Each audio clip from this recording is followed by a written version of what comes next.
who were Shudras? How did they become untouchables?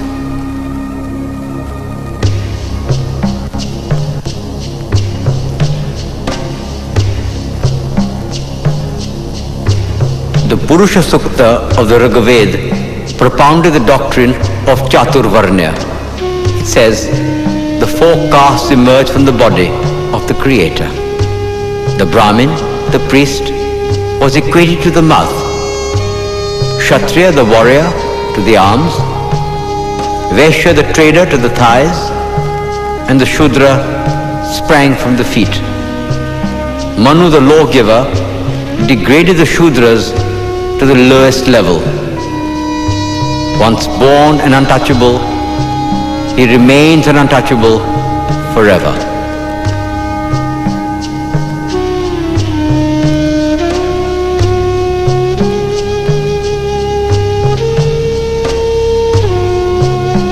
Obliged to carry dead animals and eat carrion, not allowed to use public streets, untouchables lived in a state of permanent segregation.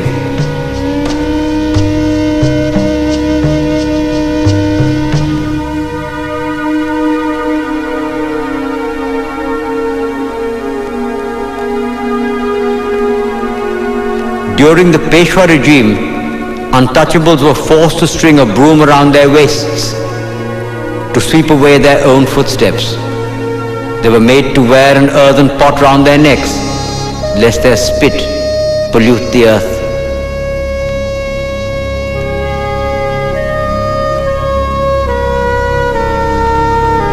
It was a bondage worse than the slavery of the Roman Empire, more cruel than what was perpetrated against American Negroes and German Jews. How long will this go on?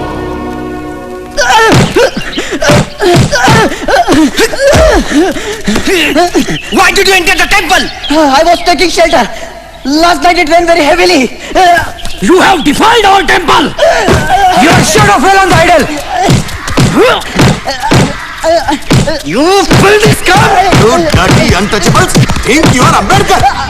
Nowadays everybody's Ambedkar. Hit him! Teach him a lesson! You government son-in-laws? Teach him a lesson he won't forget!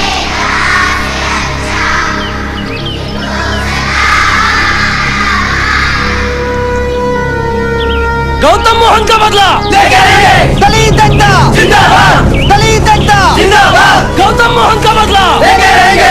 Gautam Mohan का बदला लेके रहेंगे। गौतम मोहन का बदला लेके रहेंगे। दलित एकता जिंदाबाद। You entry beyond the barricade Gautam Mohan is का banned. बदला लेके रहेंगे। गौतम मोहन का Please बदला maintain public order. जिंदाबाद। I declare your assembly as unlawful assembly. I order you to disperse. Gautam Mohan का I order you to disperse.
Young man, you are the only one who's always here before me and always the last one to leave.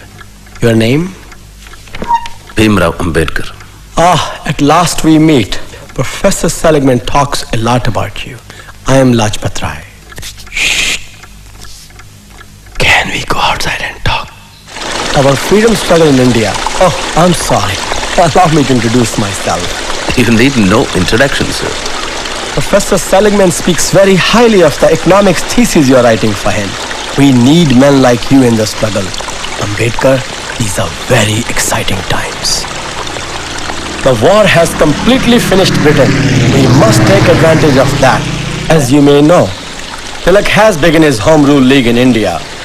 And I'm continuing my struggle from here. They have deported me, but they can never defeat me.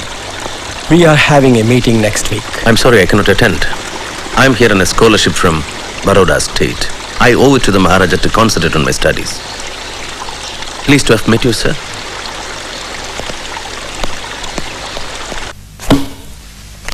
You've often heard me say that the purpose of knowledge is not just to understand the world, but to change it.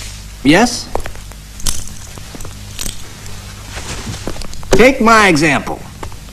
I teach, I write books, and I'm also one of the founders of the Negro Urban League. I know, sir. Please understand me, I have no complaints about your academic work. You're probably one of the best students I ever had. Please come. I'm disappointed, Ambedkar. I'm disappointed that you choose not to involve yourself in your country's political struggle for freedom. I'm in America to study, not to join Mr. Lajpat Rai's Home Rule League, if that is what you are referring to. I know what my responsibilities are. Of course you do. And none of my business, really, I'm sorry. Well, what's the subject of your anthropology thesis? Castes in India, their mechanism, genesis and development. When do you present your paper? Next Tuesday. Well, good luck to you. Thank you, sir. Couldn't sleep last night thinking about what you told me. I just don't get it. It's so unreal. They literally won't touch you. That's the least of it. At least you have the We freedom. got no freedom. What are you talking about? Hey! Quit your jabbering. We got a restaurant to open in 2 hours. Get to work. Quick, quick! At least you have the 14th Amendment. Fat lot of good it's done us. Think about it. You're from India and you can go to Columbia University. I'm an American. I can't be a student there. I can be smart, talented. But hey, let's just keep that 14th Amendment stuff in the Constitution. Because in the real world, black is black and white is white. And never the twain shall meet. You read Rudyard Kipling? Think you're the only one who reads books? You black bitch! Wait, what's I'll up? teach you. Oh, wait, Keep your hands to yourself, huh? Take I that. didn't do anything. Dirty nigger. Keep your hands to yourself. Please. I have touched you touching a white woman. I'll kill you. I didn't You touch hear me? the girl. You Stop. dirty nigger. Stop. You take that. I'll teach Leave you a me lesson. alone. I'll kill you. You hear me? You Please black son stop, of a for bitch. God's sake. Now get the hell out of here. Dirty nigger. Manu says the only occupation the Lord prescribed to the low castes is to meekly serve the other three castes. No collection of wealth must be made by the low castes, even though they are able to do so. For a low caste man who has acquired wealth gives pain to the other castes. Shamu, give it to her and take the money.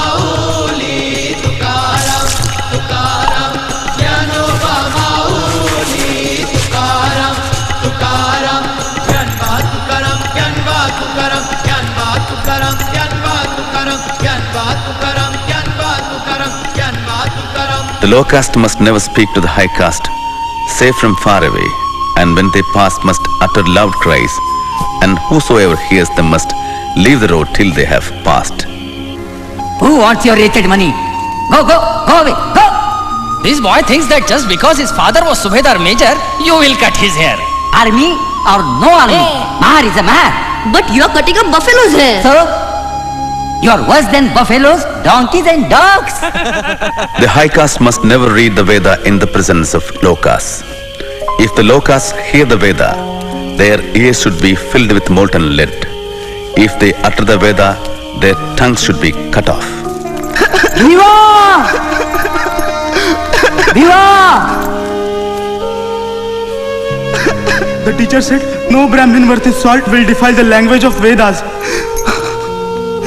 Didn't I tell you to go straight to the principal? I did.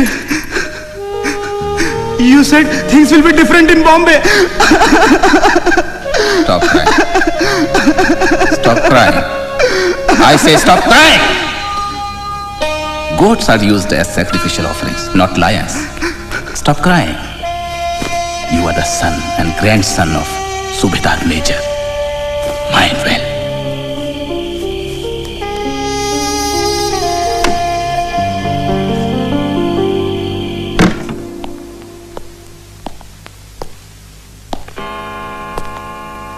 Before I start reading my paper, I should thank Professor Goldenweiser. Thank you, sir.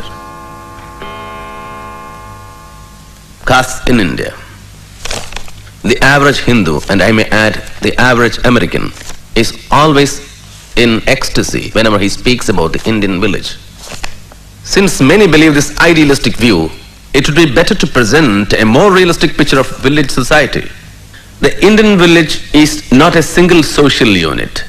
The two major divisions are between the touchables and the untouchables. The touchables occupy the position of a ruling race, while the untouchables occupy the position of a subject race of slaves. These positions are fixed at birth. There is no escape. Can caste be said to exist amongst non-Hindus? Yes. The Hindus have spread their poison to the rest. Caste has penetrated the fabric of Indian society. What caste are you? Mahar. Now, if you can get back the paper at hand. To Ambedkar's grand success! Grand success! Double MA! PhD! All in 3 years! While we donkeys are still struggling with a BA! Hey, Professor Seligman's here.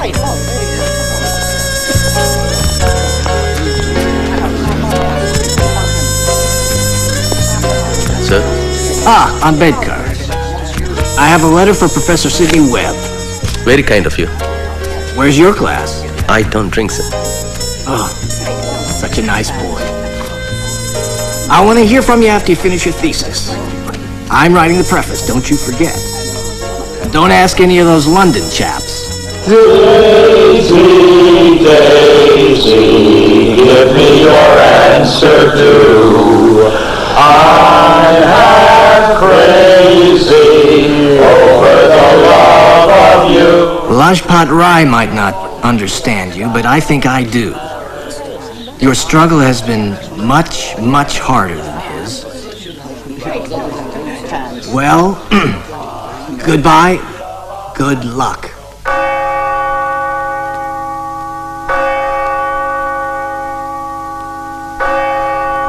Brothers and sisters, we are honored to have with us today a friend of Brother Steve Brown, a young man from India. His people, Steve tells me, have been struggling under a terrible yoke. They have been enslaved like us for countless generations. They have been oppressed, humiliated, and treated like animals. The oppressors don't touch them and call them untouchables. They are condemned to live impure and die impure, a permanent hereditary stain which nothing can cleanse. Let us pray for them. Lord, hold our brothers and sisters in India in the palm of your hand. Protect them and help them, Lord, as you hold and protect us. Be with this young man, Lord, as he leaves to pursue his studies in London.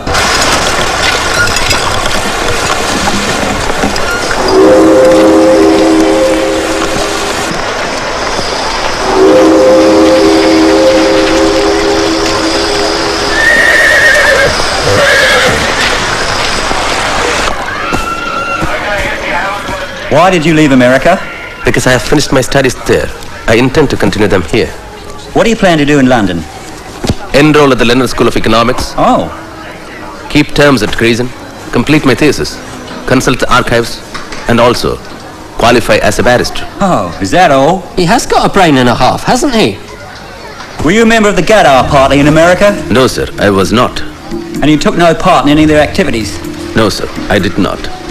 What about a Home Rule League? Were you a member of that? I was in America to study. What's this then? That's my economics thesis. Page 37. The British government in India has been the costliest government in the world, and the poverty of the Indian people has no parallel in any part of the world. Search him. You swines, get down from my car! You never told me you are Mahas! You liars! You can't travel in my car! You were so well dressed that I thought you... We will pay double the fare. Double, triple, who cares? Demean myself, pollute myself for money? We are thirsty. We want some water.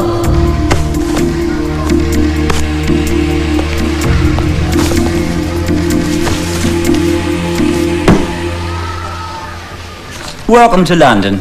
Professor Seligman recommends you highly. What was your thesis for him about? It's a financial history of India from 1765 to the present. Very ambitious. Has it been done before? No, sir. I'm the first.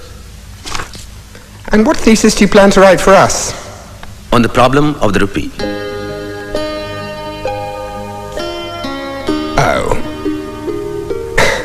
I wasn't aware there was a problem. I disagree with Keynes's justification for India's gold exchange standard. Then you disagree with me too? Yes, Professor Cannon. Unless you have changed your opinion. I most certainly have not. I don't mean to be rude, sir. And you think you can prove that both Keynes and I have been wrong all these years? Yes, sir. I think I can. Well, well, well. I certainly wish you good luck. Thank you, sir. I shall look forward to reading your critique.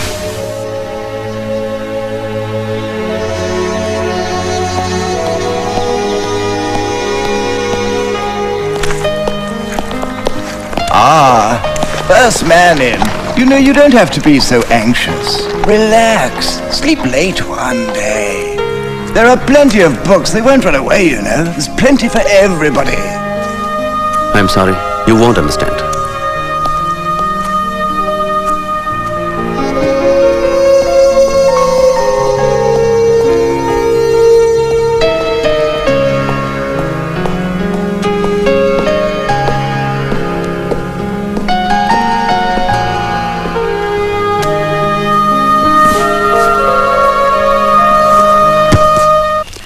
Good evening, Mr. Andrews. A letter for you. Thank you.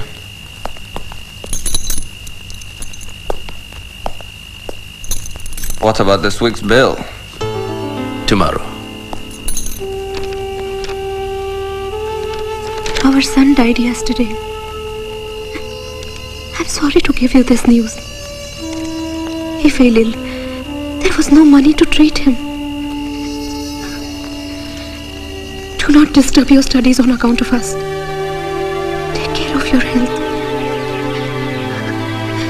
Everyone remembers you here.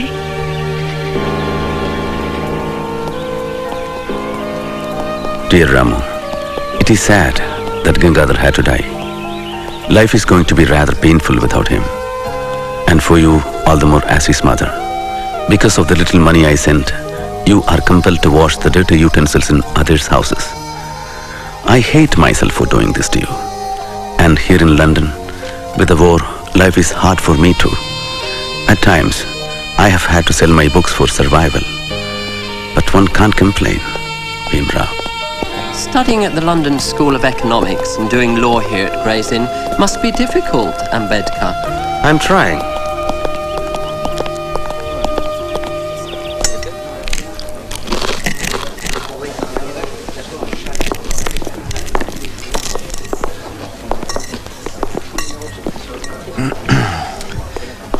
My friends here don't believe me, so perhaps you could enlighten them. isn't it true that Indians eat with their left hand because they wipe their posteriors with their right? Well? Is it true that the English bathe just once a week? Of course, this is just a rumor. I'm sure it can't possibly be true. My dear fellow, may I remind you that you are a guest in this country? I thank you for your kind hospitality.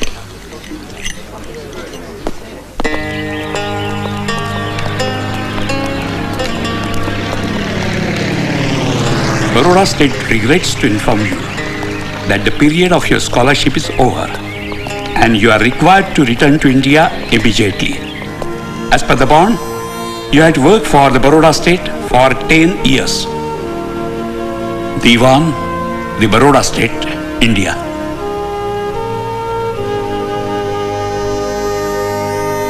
Is there no way you could persuade them to allow you a few more months? After all, it's so close to finishing. No, sir. Well, Ambedkar, all is not lost. I can grant you an extension for 4 years. If you return within that time, you can resume where you left off. I appreciate that, sir. Thank you. You think you'll be able to return? I don't know.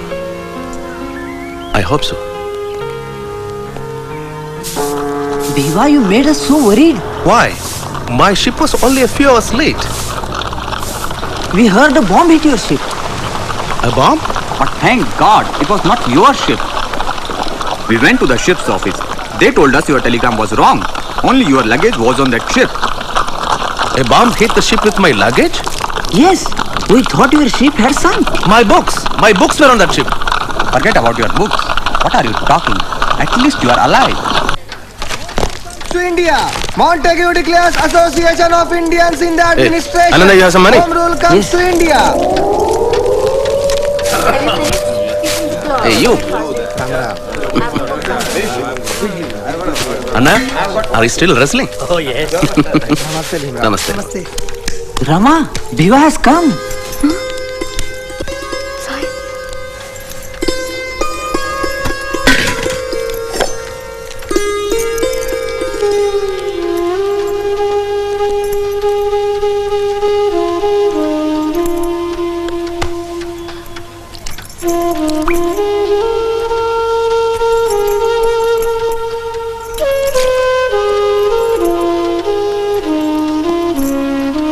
Shukriya.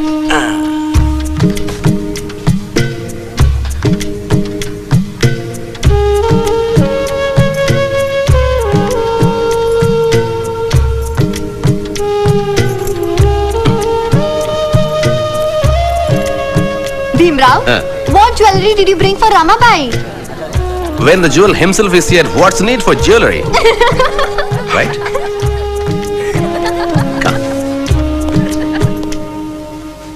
I tried everything to save our son. But there was no money. I was so alone. I needed you so much.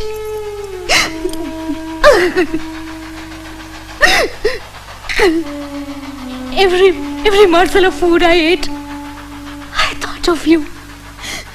Every Saturday I fasted for your safety. I know your hardships and loneliness. You know, sometimes I feel so guilty.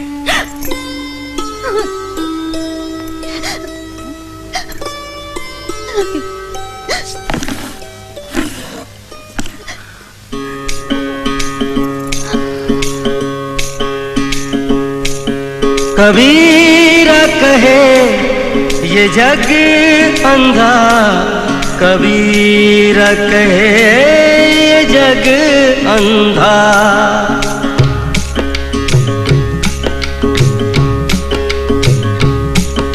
कबीरा कहे ये जग अंधा, कबीरा कहे ये जग अंधा। अंधी जैसी गाय बछड़ा था सो मर गया अंधी जैसी गाय, बछड़ा था सो मर गया झूठी चाम चटाए। कबीरा कहे ये जग अंधा, कबीरा कहे ये जग अंधा।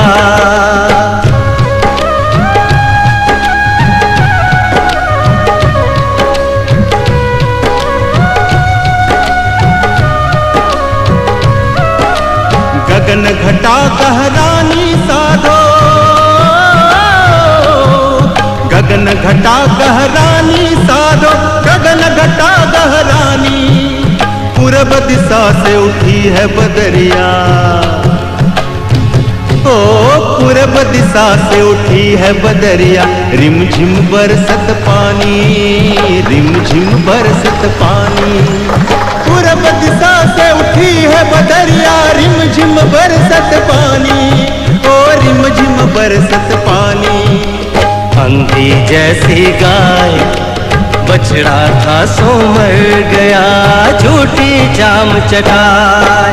कबीरा कहे ये जग अंधा, कबीरा कहे ये जग अंधा, कबीरा कहे ये जग अंधा, कबीरा। I hope all your studying is finished now.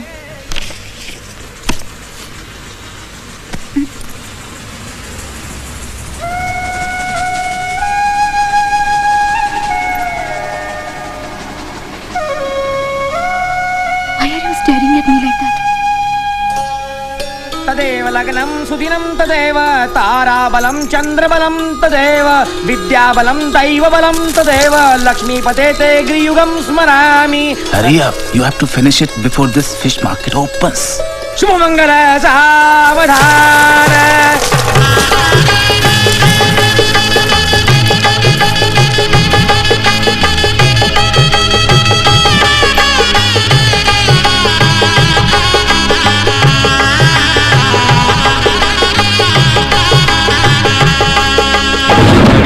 पर्दा छोड़ दे हो, पर्दा छोड़ दे बिन पर्दे की बात, पर्दा छोड़ दे बिन पर्दे की बात। दुल्हन से दुल्हा मिला तो, दुल्हन से दुल्हा मिला तो फीकी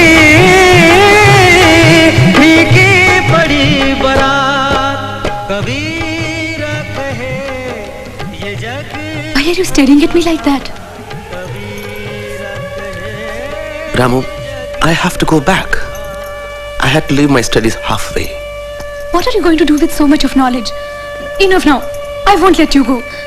Don't worry, I'm not going immediately. But you know, I have to go to Baroda to work. I can also come with you. Let me go first and find a place to live. Then I'll come and take Yeshwantan.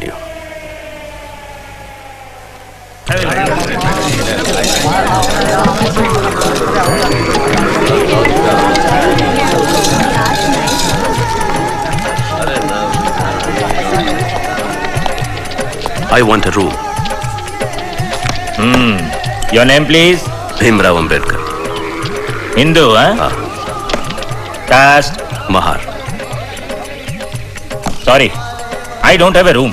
At least for a week. You want to close my hotel? Try somewhere else.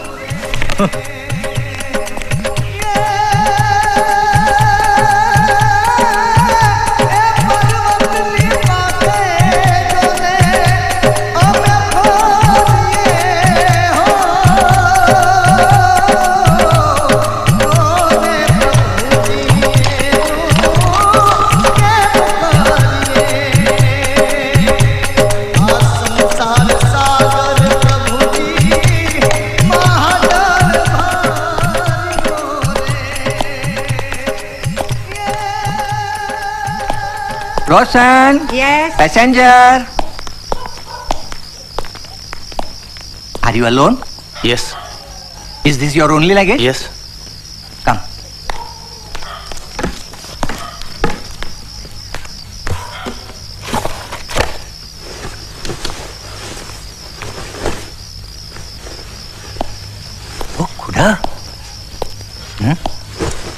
Roshan, Roshan, Roshan. He is not Parsi. He is not wearing Sudre Kusti. Who are you? You are not a Parsi. Yes, I am. Trying to fool us? All right, all right. Show me your Sudre Kusti. Come on, show us, show us. I'm Hindu.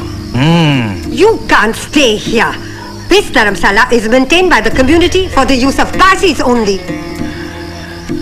I see your difficulty. I can assume a Parsi name for the register. You will also gain something if I stay here. I leave as soon as I am sanctioned a house. I'm an officer in the accounts department of Baroda State. Oh.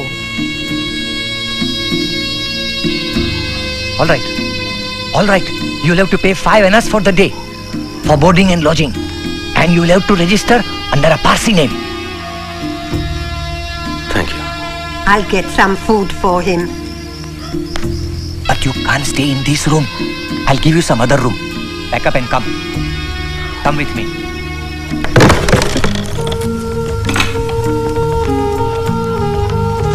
Come. This is where you'll have to stay. All right?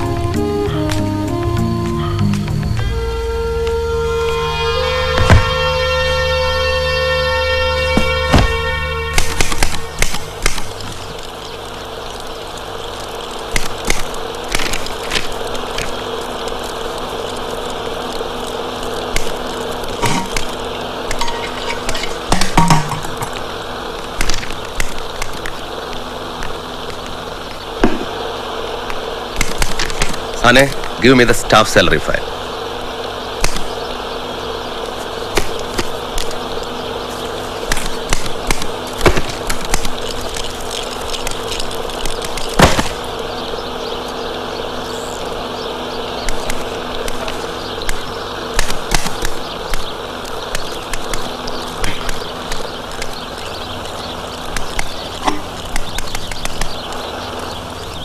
Will you fetch me a glass of water? Didn't you hear what I said? There is no water. What is that then? There is no water.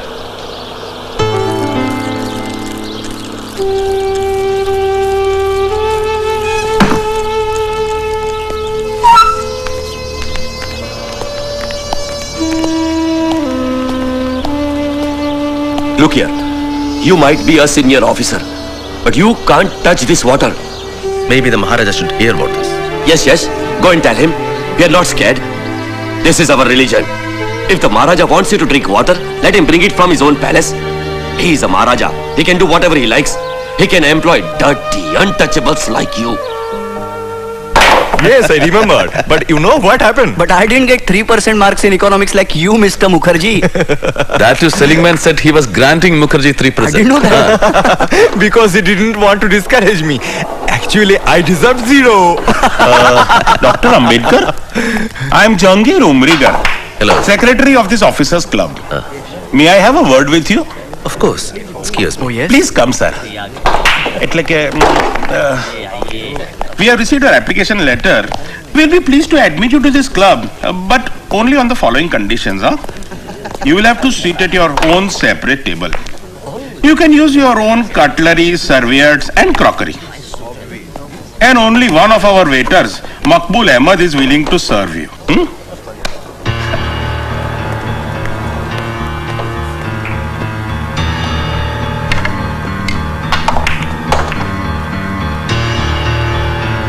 Dear Ramu, it's very difficult to get a place to stay. Even Joshi and Mukherjee, my friends from Colombia, refused to help me. I remember how angry my father was when I decided to come to Baroda. You owe nothing to the Maharaja. Don't be dependent on the whims and fancies of a Maharaja. That too in Gujarat. Do you know how orthodox they are in Gujarat? But I have already accepted the job, father. What?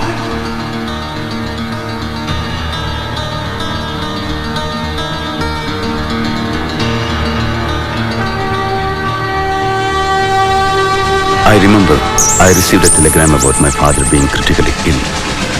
I missed my train, but somehow reached Bombay.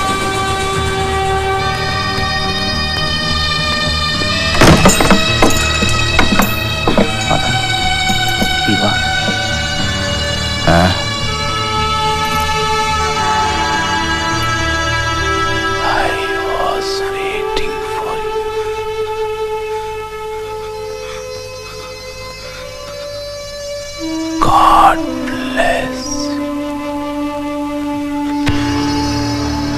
Father.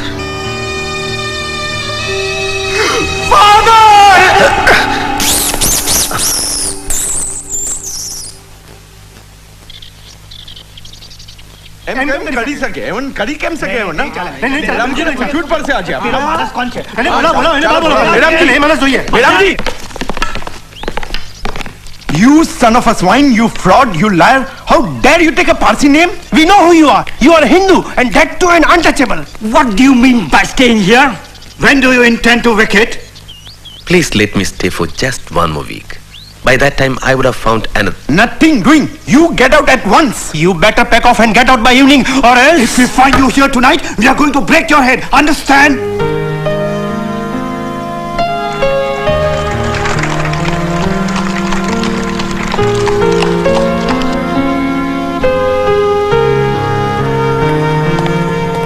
Dr. Ambedkar, Maharaja is expecting you. Please come.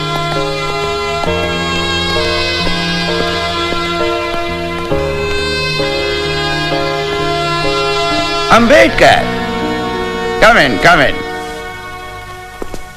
I have been very proud of you, my boy. Very proud of you. I did cast in India. Excellent paper. Excellent. Thank you, Your Highness. Sit. So, what can I do for you? The Diwan indicated that you had a problem.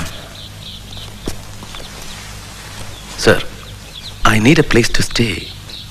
Ambedkar, I understand your problem, but you must understand mine. I have to go slow. As it is, I have caused a revolution by employing you here. You cannot expect to blow up the entire mountain of caste in a day or two. These things take time. You must be patient.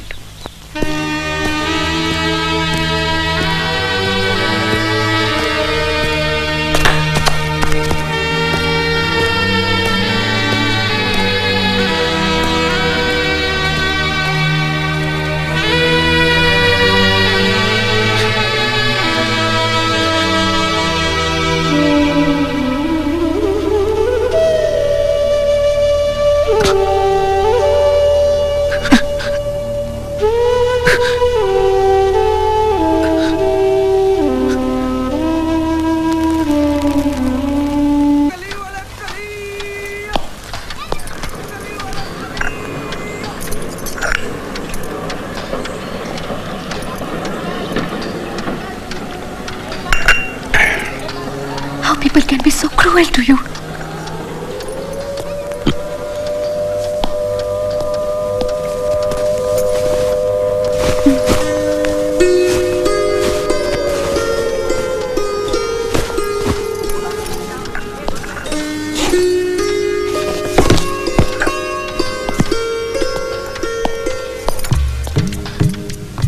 What's all this, Ramo? This is the first day that you are going to sit in... Sitnam College. Sit in... Sitnam College. Sit in... Scam...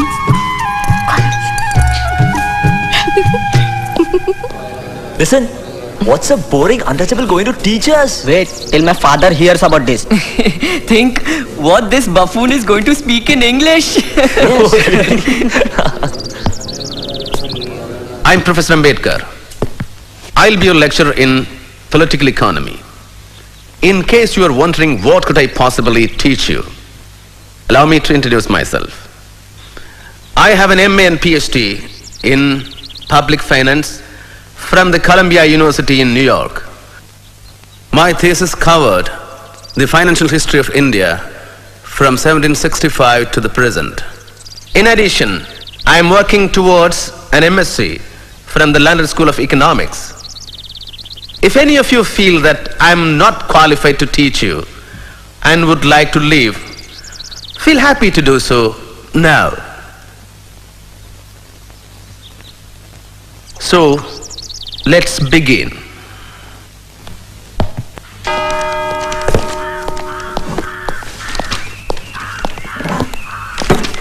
Dr. Ambedkar, Yes? I am Professor Trivedi. This water is reserved for the professorial staff. What do you think I am? Yes. We all know you are a lecturer, but here we are to tell you to bring your drinking water from home.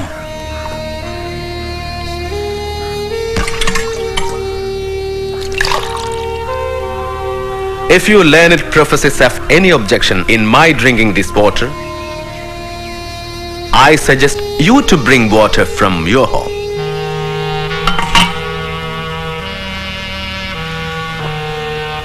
Or purify it. You are Trivedi, so I assume that you know the rituals to purify polluted water. No? I'll tell you.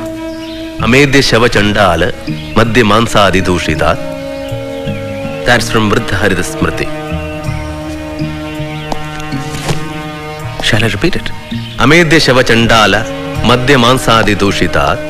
Amedya Shava Chandala Madhya Mansadi Dushitat. Gopalutrudya Kalashay Sahasram Jalam Nikshipya Panchagavyani Varunayrapi Manyayeta Taragasya Vishuddhyartham Gopis Sankramaye Jalam.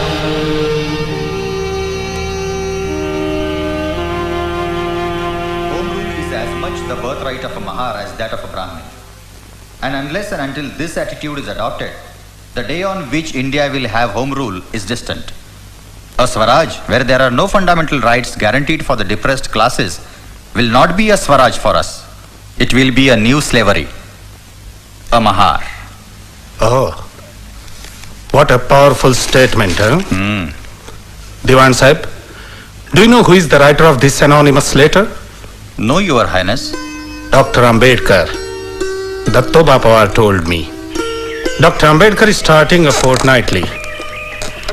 And he needs some help. Yes, Your Highness. I agree that with uncompromising courage you are trying to eradicate the evil practices created by this caste system and to help liberate the lower classes from the unjust dominance of Brahmins and the priesthood.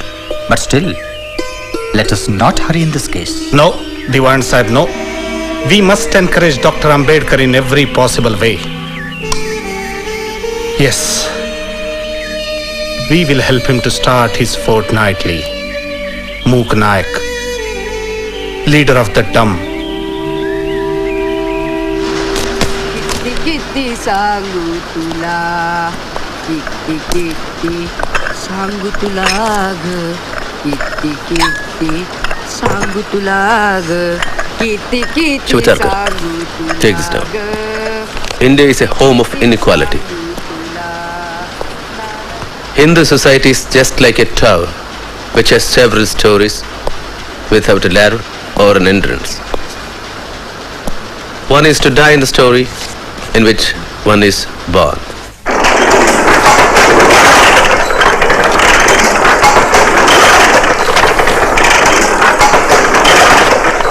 So friends, this Mangaon conference has convinced me that you have found your savior in Ambedkar.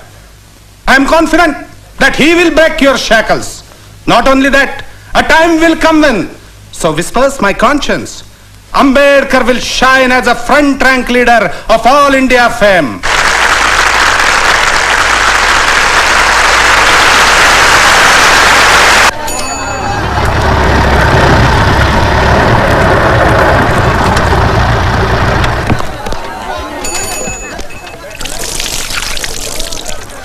Yama, somebody's calling.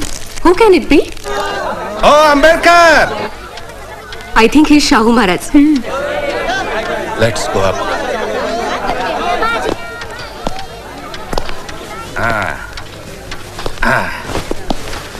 Maharaj, please sit. Ambedkar.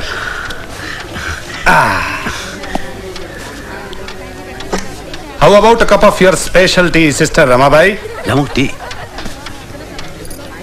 What they say is true. Behind every great man, there is a great woman. You're a lucky man, Ambedkar.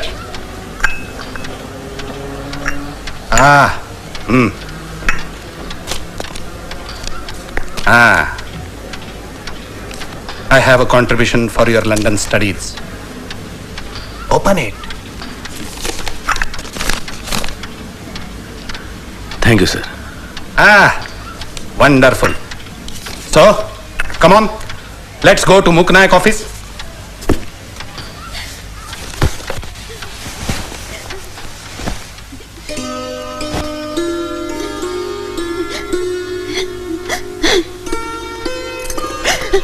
Ramu, I can understand your suffering, loneliness, and hardships. But I have to complete my studies.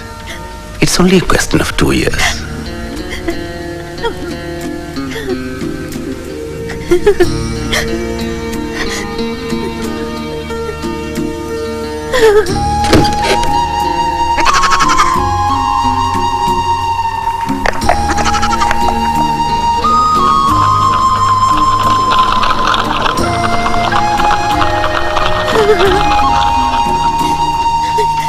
What did you think of the defense? Well, well. Look what the cat dragged in. Oh, Ambedkar.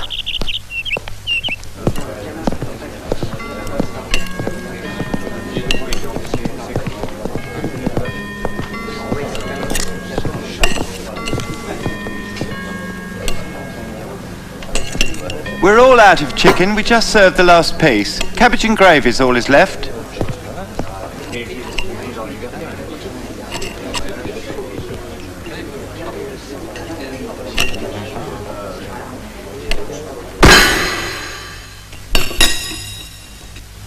What's the matter?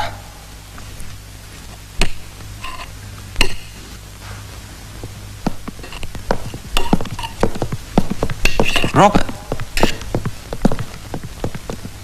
Ah, I see you have my piece of chicken. Well, aren't you lucky? My father says in India, Indians and dogs eat outside.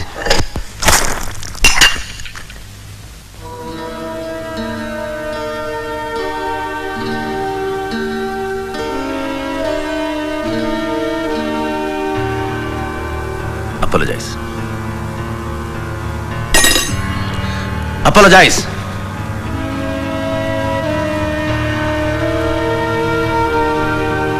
Oh, all right. I apologize.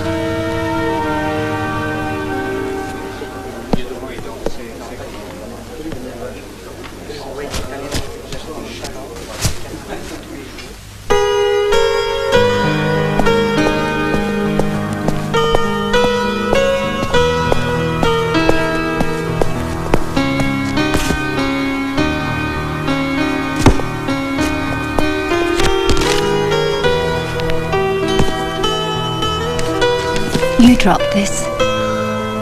Thank you.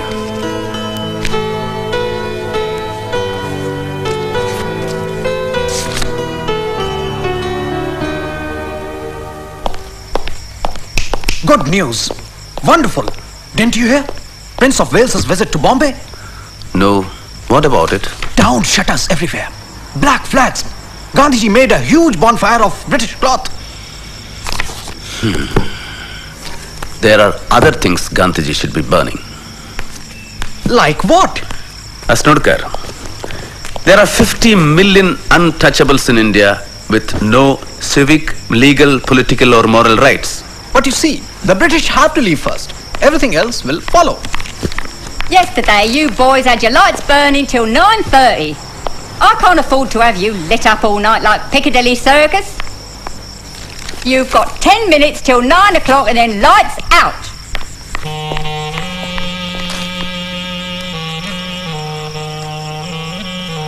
Dear Shivatarkar, how is Muknaik?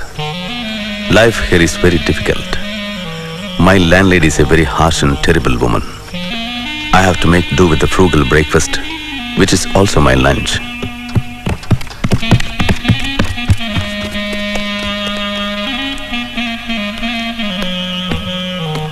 In the quiet nights here in London, I can hear Balaram Bhau's clarinet.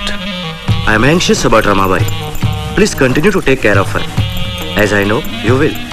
Also, I hear from home that the tuition teacher is irregular. Why is this so? If money is the only constraint, please increase his salary or get another teacher. On no account should the education of the children suffer. Please personally look into the matter. Bhimrao. Never had a moment's time for you here in Bombay. And just look how he cares for you from 1,000 miles.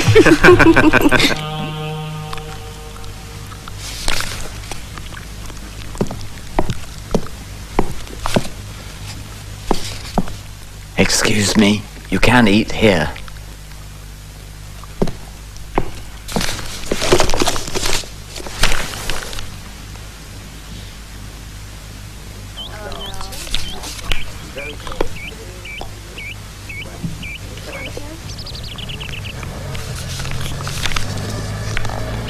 Excuse me.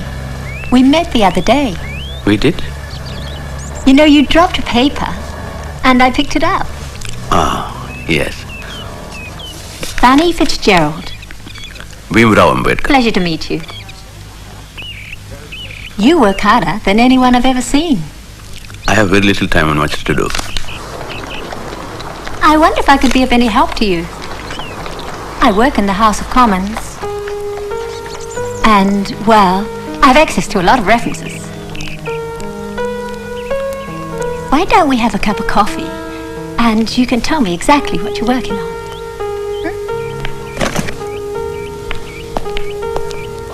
It'll just take 10 minutes and then you can get back to work. What's the matter? It's not that. I have no money. My treat. Oh, come on. It won't bankrupt me, I promise. Good evening, Ambedkar. Good evening. I read your Mokh Nayak, Dumb Hero. I like your writing, but I don't like your ideas. That doesn't surprise me. By the way, you know, Shah Maharaj is dead.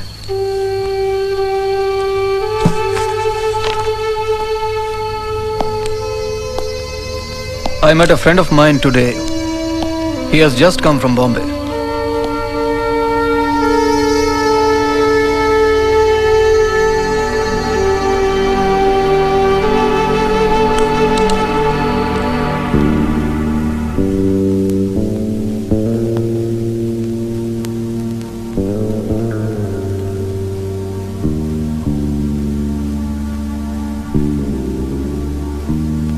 For as in Adam, all men die. Even in Christ shall all be made alive.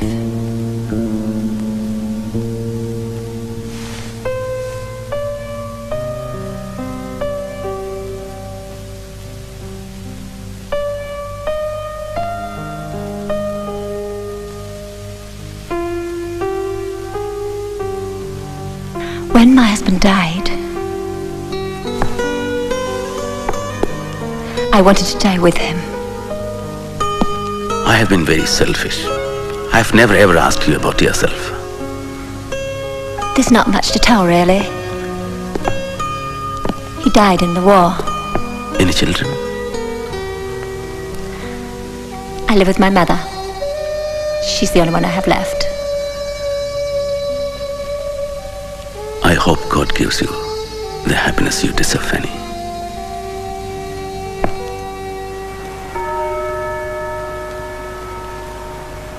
Bhimrao Ramji Ambedkar.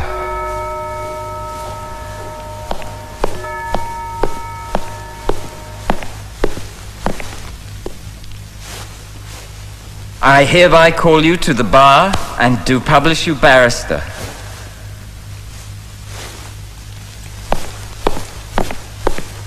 A toast to the new lawyer. May he fight the good fight with courage and lots of success. May God bless my friends and keep them away from all harm. Beam, I have a gift for you. It's a Bible. A Bible? I'm going to write a book on the Bible, and I'll dedicate it to you. Why, thank you.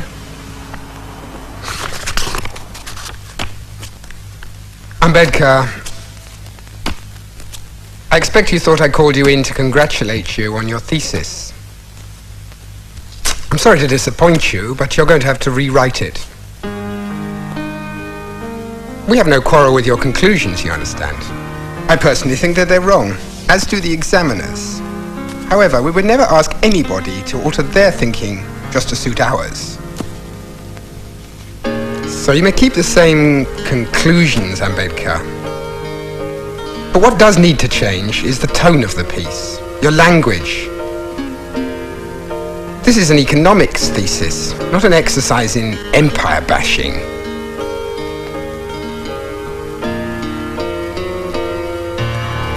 Bim, what's the matter?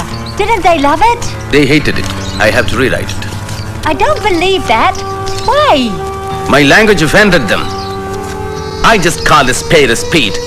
I didn't invent imperialism, they did. Oh, Bim, what are you going to do now? Rewrite. Paper! Paper! Paper! Paper! Paper! Paper!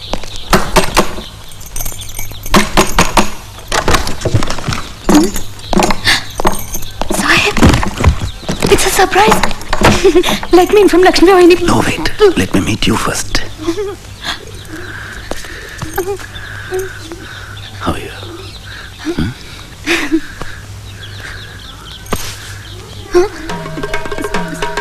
Sahib!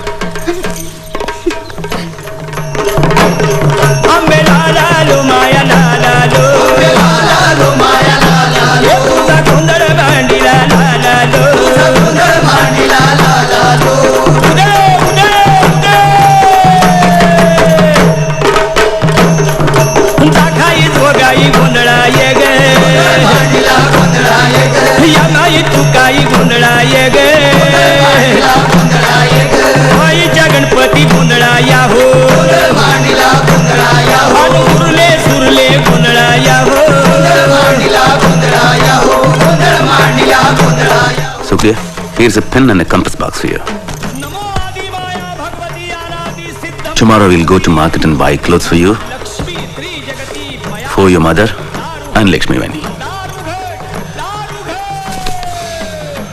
This is my law degree. You know what they said? Bhimrao Ramji Ambedkar, I hereby call you to the bar and to publish you barrister.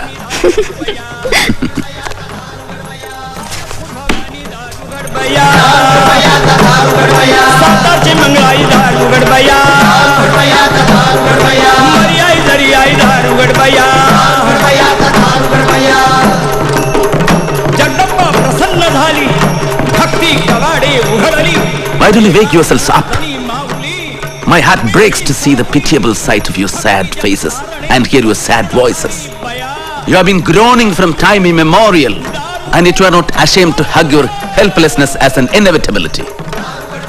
Why did you not perish in the prenatal stage instead? Wake up. Wake up!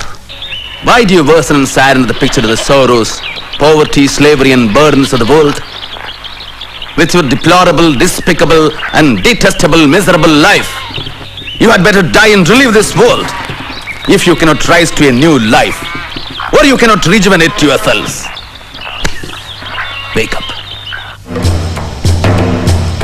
As a matter of fact, it is your birthright to get food, shelter and clothing in this land in equal proportion with every individual, high or low.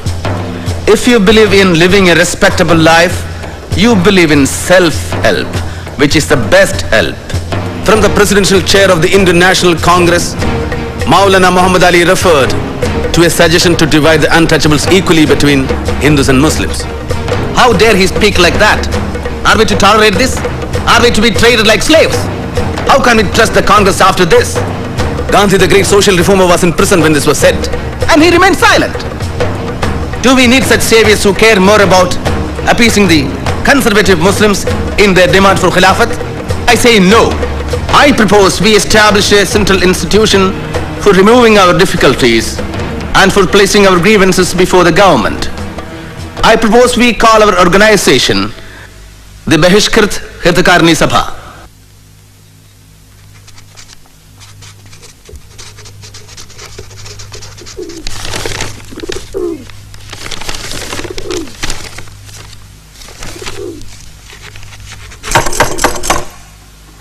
Sahib?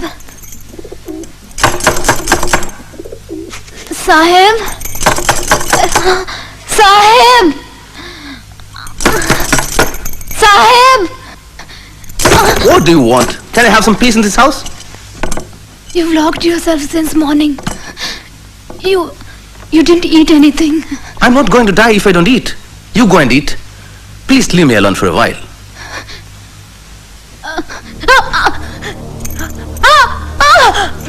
Ramu, what happened? Ramu, what happened?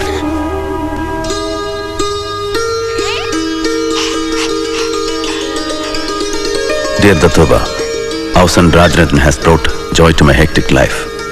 When I see him, I remember my father's fondness and love for me. I'm happy to see him around. I'm trying my best to establish myself as a good lawyer. Yet being low caste makes things all the more difficult. But then, Rajarathan is our comfort. Bhimrao! Bhimrao, Rajarathan is very serious. Please hurry up.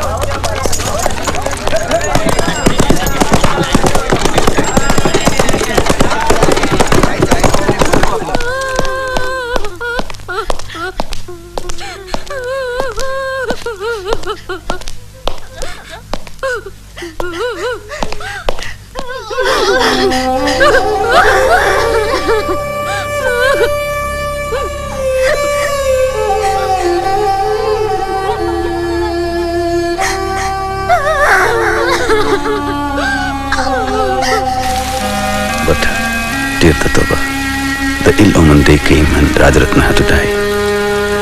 And now that we have buried the fourth of our auspicious and sprightly children, all the salt from our life is gone. Tell me, Datoba, why is destiny so cruel? Why did Rajarathan have to die? Why? I, Bhimrao Ramji Ambedkar, having been nominated a member of the Bombay Legislative Council, do solemnly affirm that I will bear true faith and allegiance to His Majesty the King Emperor, as by law established, that I will uphold the sovereignty and integrity of British India. We should start our agitation from somewhere in Konkan. That who comes under the Bole resolution in the Bombay Legislative Council about the untouchables being allowed to use all public watering places. Let's begin the agitation of Mahad to the opening of the Saudar tank for the untouchables. This will be the commencement of the social revolt. Sahasrabuddhe, Chitre, and Tipanis should reach each and every village and get people to gather in thousands.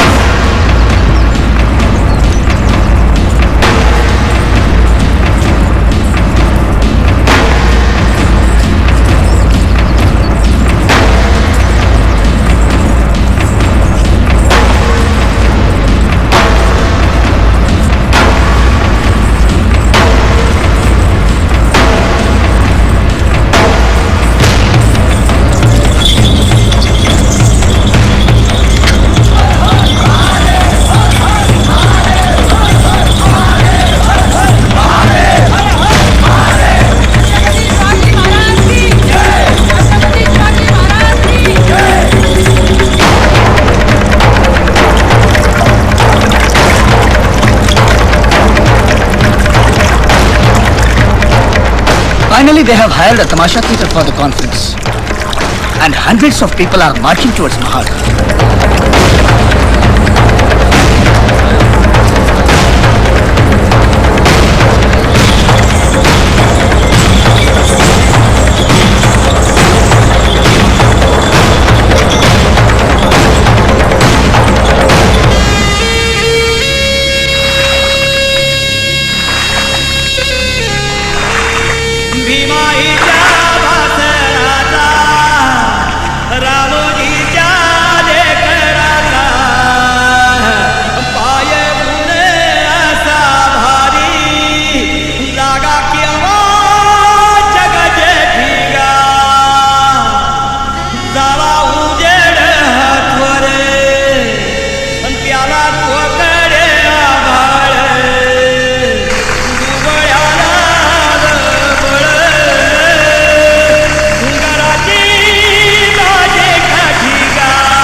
Brothers and sisters, I am very thankful to you for giving me the honor of the presidentship of this conference.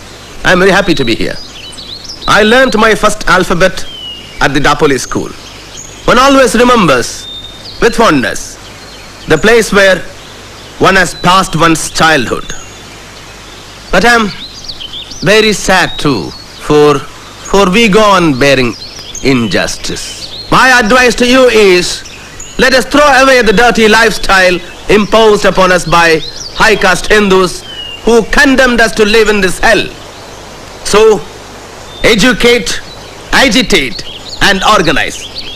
Have faith in yourself and learn to be clean. I therefore ask you to take a solemn vow to renounce eating carrion and thrown out crumbs. Educate your children, inculcating them the idea that they are destined to be great. For ours is not a battle for wealth and power. It's a battle for freedom and self-respect.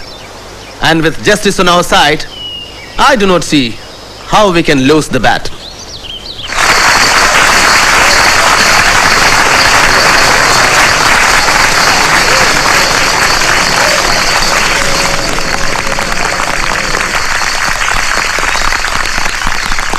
The untouchables of Mahad find it very difficult to obtain drinking water. To remove this difficulty, the Mahad municipality, in accordance with the Bole resolution, has opened the Saudar tank for the public use, irrespective of caste. But you all know, so far, the untouchables of Mahad have not implemented this resolution because they have been afraid. So I appeal to this conference to give a lead in this matter. So let us all go out to the Saudar tank and drink water as is our legal right. Chalo Saudar tank!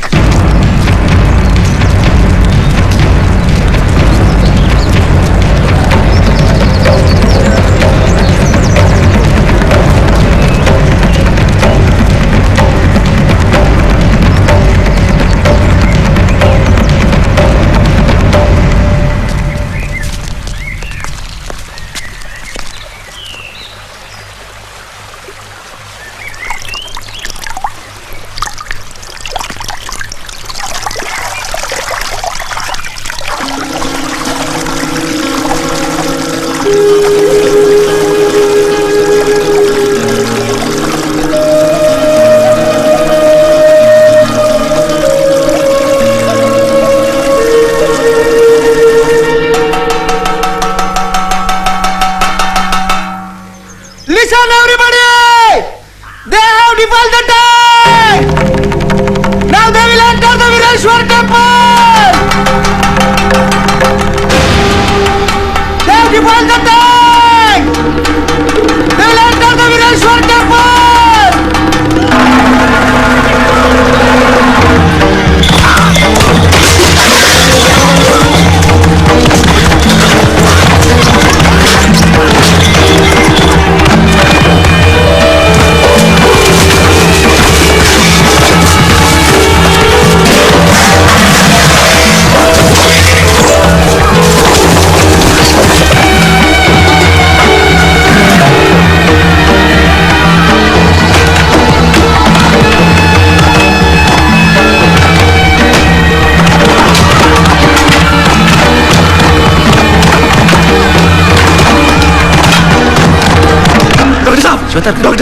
Doctor Sahab, riots!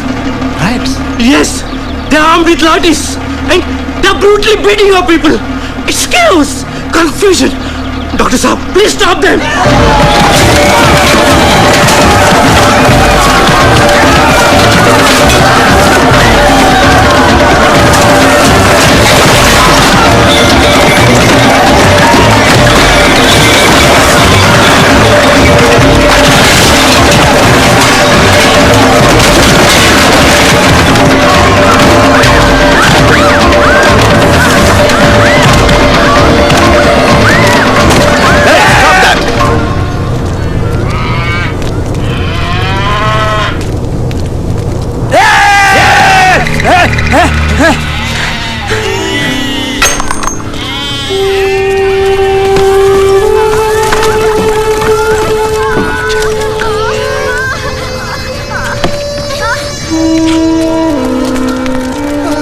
Disgusting. Inhuman. How could they be so brutal? Dr. Ambedkar! Yes? Will you please control your people? Control my people? Yes. Chitre? Gaikwad? He is asking me to control our people. Alright, I control my people, you control the rest. All right. Are you planning to enter the temple? Temple? Yes. Our conference is over. We have dispersed peacefully and we always follow the law. And the tank is open for all by the law. You give us orders! Be silent! Be silent! I appeal to you for calm and peace.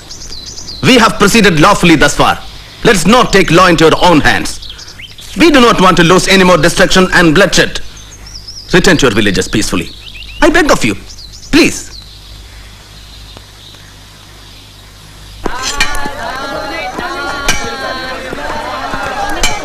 She has not slept.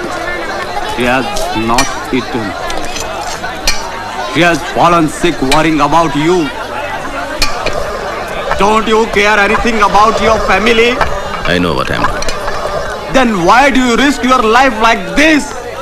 Hey, Bhiva! Listen to me, I am your elder brother. You have to listen to me. Tell me, who was the one who supported your family when you were studying? Hey, when you did not have a single paisa with you?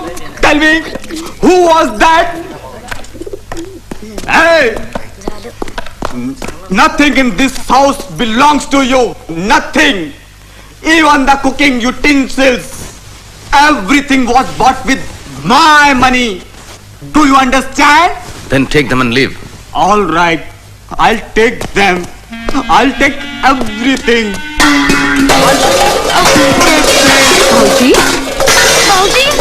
Let him go to hell. Let him go to hell.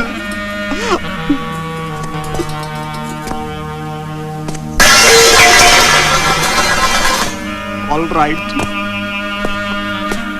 I will never set my foot again in this house. Never again. All right? Never again shall you see me. I want to live alone. Bauji, have you eaten? Yes.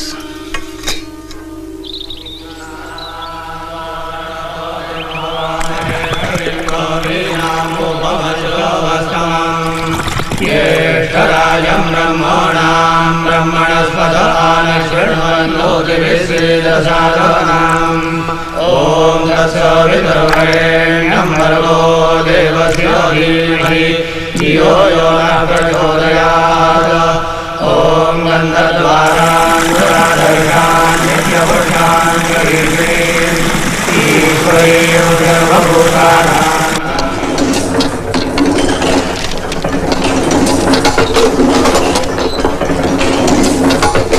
Dear readers, as Smoke Naik had to be closed, I am starting a new fortnightly, which is to be called Bahishkar Bharat, to voice the grievances of the depressed classes.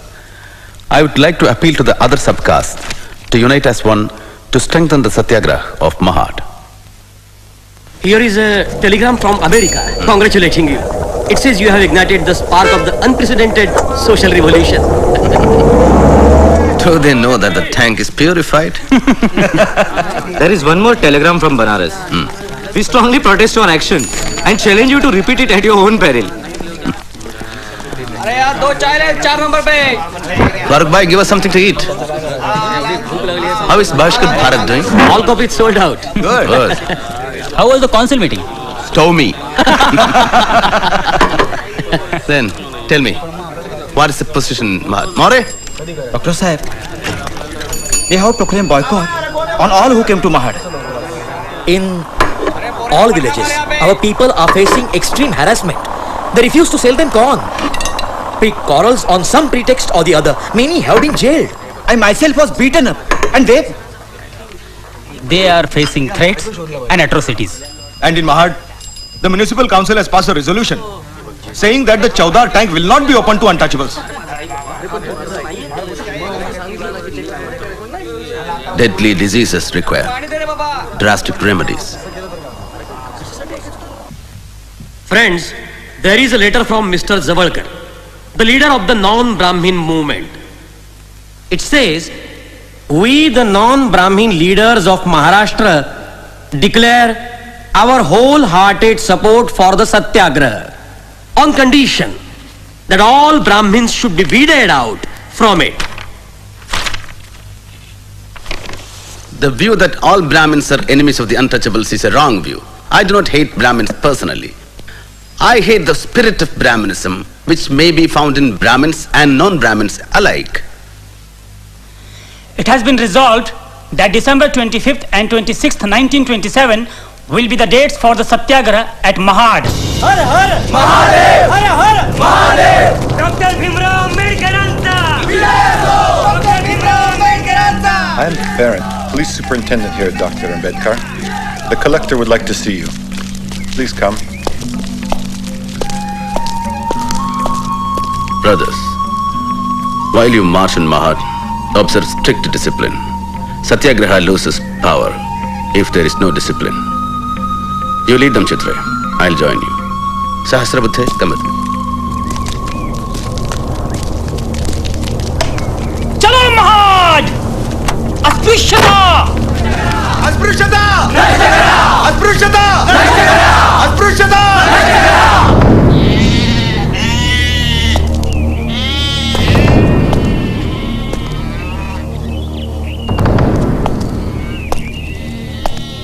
I do not want anyone near the tank. All right? Good. You must understand my problem. The high castes have gone to court, claiming the tank is private property, and the civil court has granted them a stay order. Mr. Hood, you know as well as I do that this is a completely fraudulent claim. But you know that it is up to the courts to decide whether or not they are justified. But the whole purpose of the Satyagraha was to drink water from the tank. If you persist, I will be forced to make arrests. You will be in contempt of court. Do you want to send 10,000 of your followers to jail? What purpose will it serve? You know I am not against your movement. I have resisted pressure to issue an order prohibiting the assembly of 5 or more persons. Thank you. We are grateful. Will you give me the opportunity to speak to your conference? Just for a few minutes, before you proceed to the tank. That will be possible. We must take our leave now. They'll be waiting for us to begin. This conference that has been called to inaugurate an era of equality in India has no parallel in Indian history. I can only compare this to a meeting held in France in 1789 that ushered the French Revolution. Our conference is the beginning of such a social revolution in India. We are here to declare a war. Our goal is not only the abolition of untouchability, but a war against the caste system itself. We will not be immortalized by drinking water from the tank, but this, our action, will prove that we are also human beings. We must establish the principle that status in India shall not be determined by birth, but by merit alone. We must rearrange Indian society on the principles of a casteless, classless society. We must adopt the principle that all men are born equal and die equal.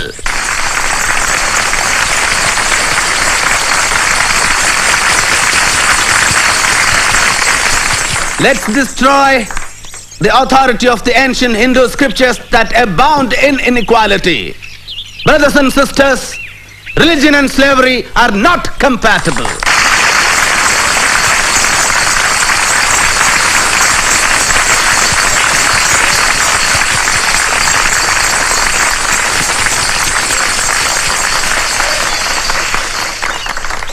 Brothers and sisters, even though I am a Brahmin by birth, I condemn outright the doctrines of the Manusmriti. It is a symbol, not of religion, but of inequality, cruelty, and injustice. I move a resolution that the Manusmriti, which has been the cause of untold sufferings for the generations, be publicly burned.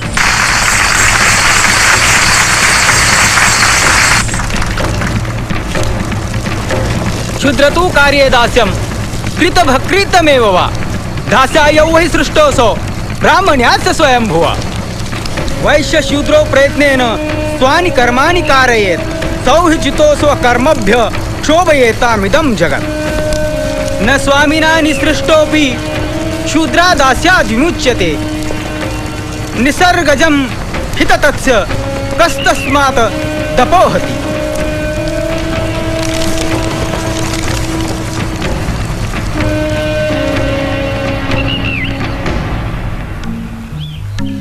Dear Bhaurao, Congress has boycotted the Simon Commission, and so has Muhammad Ali Jinnah. But I am determined to attend it in spite of all the anger and fire against me. During this crisis, I miss Balaram Bhau. He would have supported me had he been alive. After giving my classes in the law college, I'll be going to Pune. There I have to meet the Simon Commission tomorrow. Sahib, take care. Markebo was telling me that your enemies are... Rama, you still have a fever. Don't forget to take your medicines. I'll take care of myself. So you are particularly anxious to get appointments in the public service? Yes, decidedly. Why is that so? Our experience on the administration of the law is very bitter. In most of the cases, the law is administered to the disadvantage of the depressed class man. I understand that you have been very active in the uplift of the depressed classes. Do the higher classes help you in this work? The whole caste in the population insist upon the depressed classes doing the unclean jobs. Because giving up doing these jobs means that the depressed classes are exceeding their social status, rivaling the upper class. What do you want to represent as the proper way in which the Constitution of India should deal with the depressed classes? The first thing I would like to submit is that we claim that we must be treated as a distinct minority, separate from the Hindu community. Secondly, the depressed classes minority needs a far greater political protection than any other minority in British India, for the simple reason that it has been kept educationally ever backward, economically poor, socially enslaved, and suffers from grave political disabilities from which no other community suffers. So we claim reserved seats if accompanied by adult franchise. And if there is no adult franchise? Then we would ask for a separate electorate, certain safeguards regarding the education of the depressed classes and their entry into public service. Mr. Solanki, do you keep the same view? Yes, of course. If the details of the scheme which you've laid out were to be introduced into the Constitution of this country, would it not lead to perpetual class war? It might. But it would depend on the attitude of the majority, Sir John. Therefore, you would not, as a sagacious statesman. I do contemplate and I do desire the time when India shall be one. And I believe that a time will come when all these things will not be necessary. But again, it would depend upon the attitude of the majority towards the minority. How many members of the depressed classes practice at the bar? I am the only one. Any more questions, gentlemen? Thank you, Dr. Ambedkar, Mr. Solanki.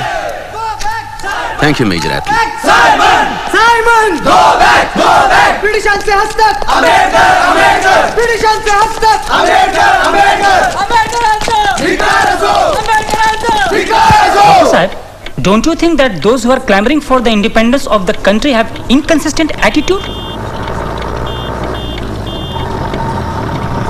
Yes, of course.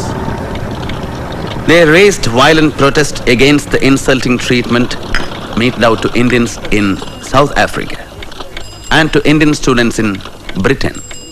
And at the same time, denying human rights to their own countrymen and co-religionists in India.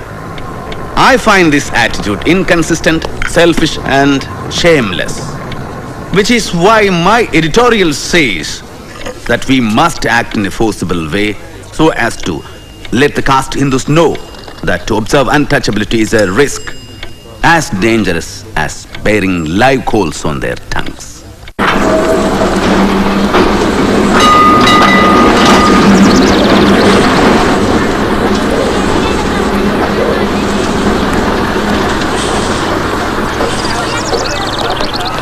The untouchables will try to enter the Kalaram temple in Nasik. And if this is opposed, we will insist on Satyagraha. Naik, the political rights of the untouchables are more important than the temple entry. We just want you to lead the movement. We will take all the responsibilities. All right, Bhaurao. Then send a notice to the trustees of the Kalaram temple about the Satyagraha.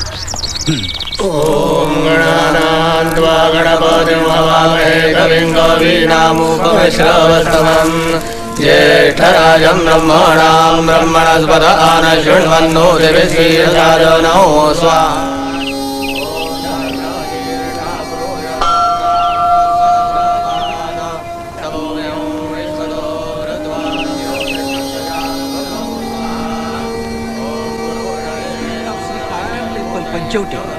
are not the owners of the temple. They have no right to interfere in the traditions. Since the inception of the temple, our ancestors were appointed as the priests and we are following them honestly. We, the priests, are the supreme powers of the temple. If the trustees use their rights in a wrong way to defy the purity of the temple and allow the untouchables to enter the temple, we will strongly protest.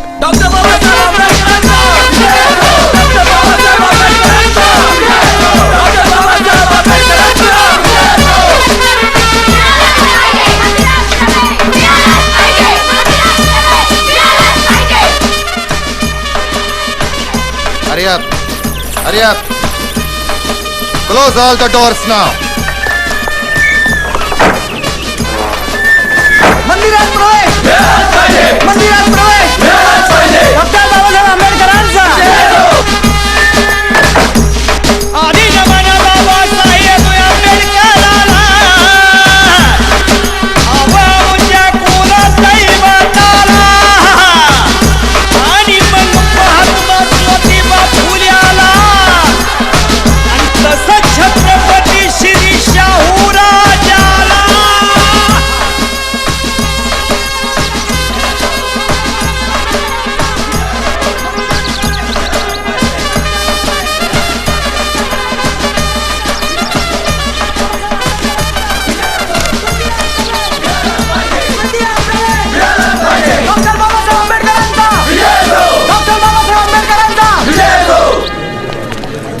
By the order of the district magistrate, all the gates of the temple are locked.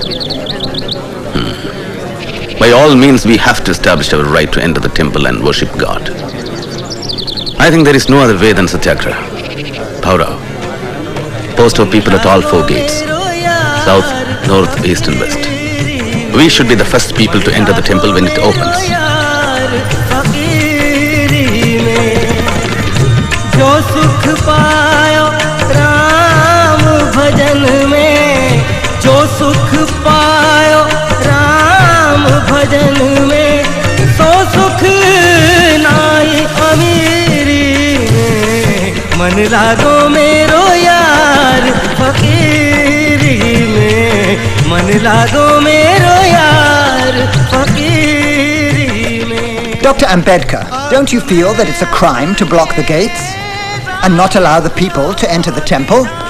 I know, Mr. Gordon, it is. Suppose I order the Indian Penal Code 144 and allow only 4 people here. Still, we will struggle to establish our rights. डाली छेड़ू ना पत्ता छेड़ू ना कोई जीव सताऊं, पात पात में प्रभु बसत है वही शीस नवा. What attitude do you propose to adopt in connection with this Rath procession? The untouchables will participate in dragging the Rath, and we will offer the puja to the idol in the Rath, and that has been a tradition. Caste Hindus will bring the Rath to the main door of the temple, and after they have dragged it 10 feet from the gate, they will stop. And your people can join by holding the rope fastened to the Rath. Is that agreeable to you? Yes, I agree. और क्या रंग चढ़ाऊं कहत कबीर सुनो. We have to find 50 men to pull the Rath. How do we choose 50 out of 5,000? Choose the hefty and able-bodied.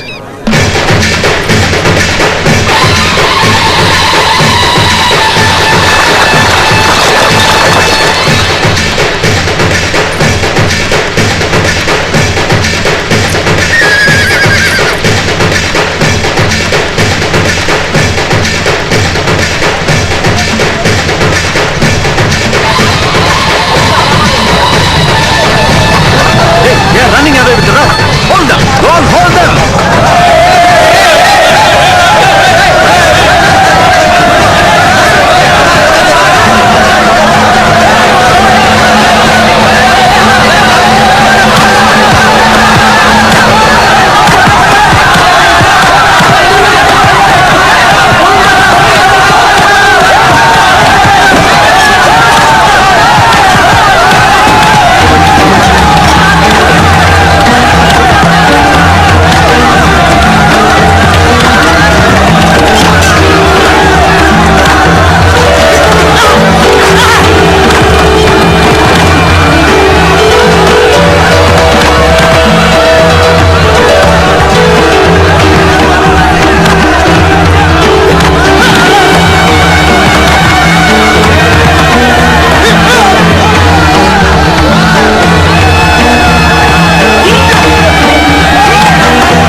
Of the district magistrate and the threat to withdraw the police indicates that the government is not willing to use the power to help the people who are struggling for their rights. Such a government is no good for anybody. I don't agree with the findings of the magistrate of Nasik. I have already written to the governor about our version of the story, which is true. Dr. Ambedkar? Yes? From the Viceroy. Thank you.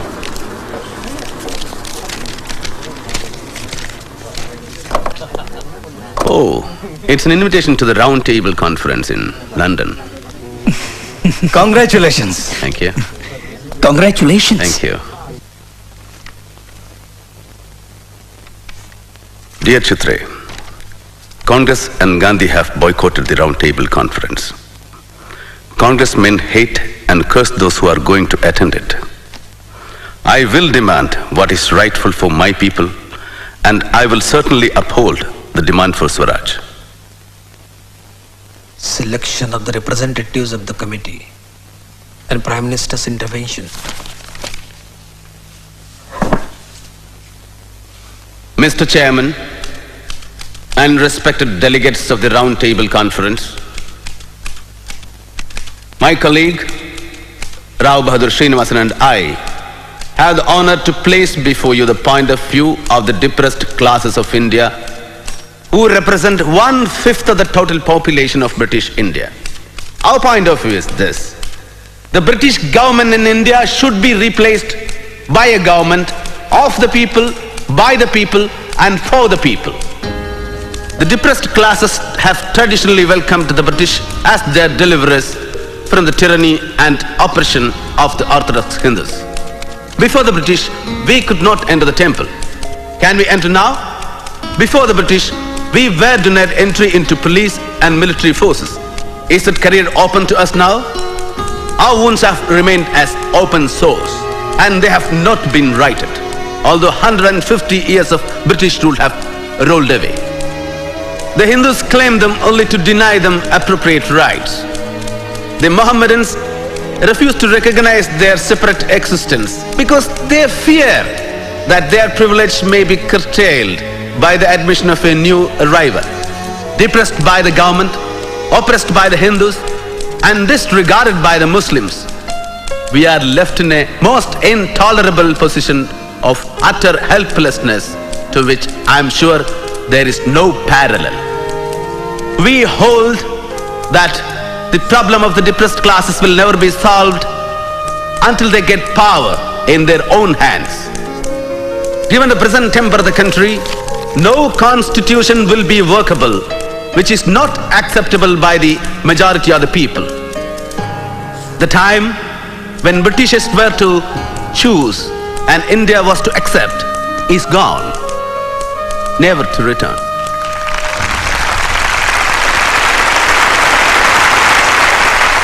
Dr. Ambedkar, the man of the hour. Yours was the best oratory of the entire conference. I only said what was true. My boy, I'm so proud of you. I remember the first time we met, like it was yesterday. Well, I must go now. Thank well you. done. Sir, while we are on the subject, regarding my loan. What loan? For my studies. Oh, that was a scholarship. Dr. Ambedkar, you were wonderful. Thank you. That is what I thought, sir. But the Divan has been writing to me for the past 6 years, asking me to repay the loan. He has even written to the college where I teach. That is preposterous. I'm terribly sorry, my boy. I'll take care of this. Our London radio correspondent says Dr. Ambedkar made a great impact on the British Parliament. The foreign press is eager to meet him when he arrives in Bombay. Thank you for agreeing to talk to me. My pleasure. Dr. Ambedkar, I've been following your movement for a long time, and there's something I don't understand. You have been an opponent of the Congress Party. They boycotted the Round Table Conference, and you went ahead and attended. And yet recently, you successfully defended the 47 Congress Satyagrahis involved in the Chirana firing case. Isn't that a contradiction? Miss Rosa Epstein. Miss Epstein, there is no contradiction in my position. I took up this case only for the principles involved. I don't agree with the Congress, but I do believe that every citizen has a right to agitate. I see. The rights and the liberties of the people are far more important than the stability of the government.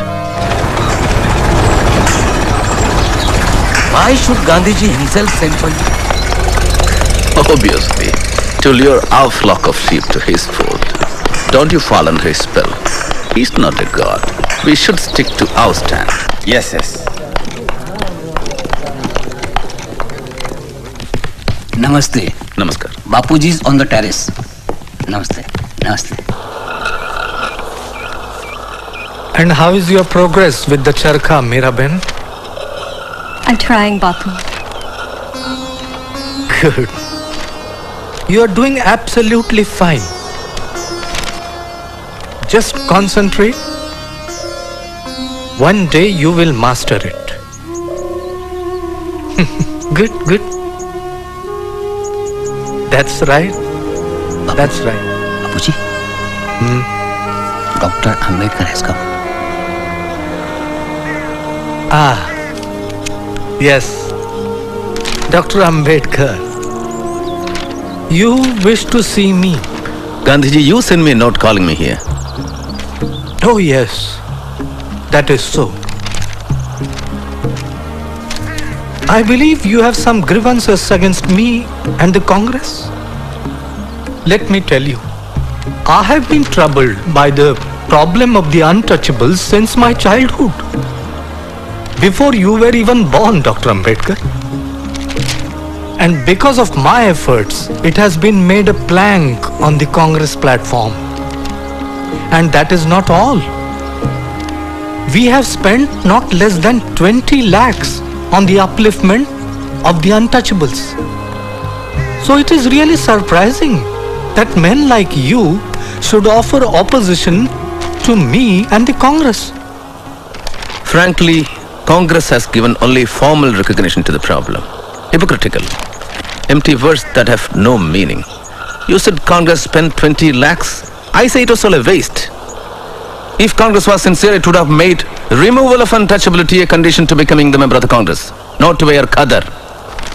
You say the British government does not show a change of heart. I say that the Hindus have not shown a change of heart either. As long as they all remain adamant, we will believe neither the Hindus nor the Congress nor any Mahatmas. History tells us that the Mahatmas are like fleeting phantoms. They raise dust, but raise no levels.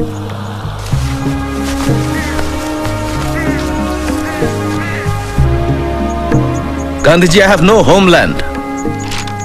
But this is your homeland, Dr. Ambedkar.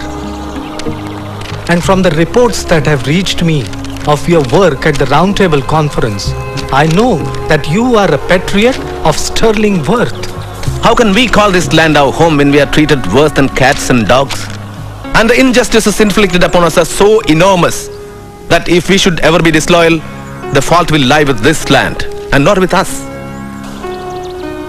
The congressmen oppose our movement and dub me a traitor, and you call me a patriot. All I know is I have been trying to win elementary human rights for my people without meaning or doing any harm to this land. You can call me a traitor or a patriot. I don't care for either label. So what would you like us to do, Doctor? You have agreed to political safeguards for the Muslims and Sikhs, who are politically and economically much more advanced than the untouchables. The Roundtable Conference has recommended similar political safeguards for the untouchables too. What's your opinion about that? I'm against the political separation of the untouchables from the Hindus. That would be absolutely suicidal. I thank you for your frank opinion. It is good to know where we stand as regards this vital problem. I take leave of you, Gandhiji.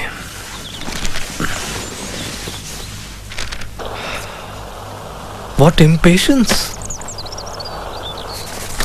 Mahadev Bhai? Yes, Bapu? Why do you think he said he has no homeland? Perhaps being a Mahar, he feels... Dr. Ambedkar is a Mahar? The whole world knows this, Bapu. The whole world might know, but I didn't. Why didn't anybody tell me about it?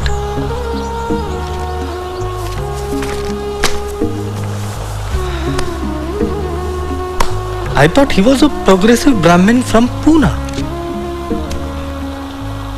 Mr. Gandhi left for London today to attend the Roundtable Conference. He expressed his views to the press that the delegates were not chosen by the nation, but were chosen ones of the British government. Mr. Gandhi's participation does not substantially alter our position. Our first priority is to arm the repressed classes with political power. That is the only way. But Dr. Ambedkar, don't you think that education will change the situation of the untouchables? Have you been speaking to Mr. Gandhi? I am the most educated person amongst us. Still, I am treated as an untouchable in society. What demands are you going to make? We demand a complete partition between ourselves and Hindus. And how do you propose to do that? In the future Constitution of India, the depressed classes should be given a fundamental right declaring untouchability to be illegal and punishable by law. Mr. Gandhi said that the separate electorates will perpetuate the stigma and untouchable will remain untouchable. Let him say that. You cannot untwist a 2,000-year-old twist of human mind and turn it in the opposite direction. Oppressors never become saviors, which is why I want political power. Not well-meaning words, not good intentions, and no charity. What support do you have to get rid of it?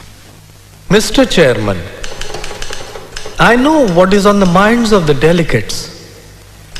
The question of representation claimed by minority communities.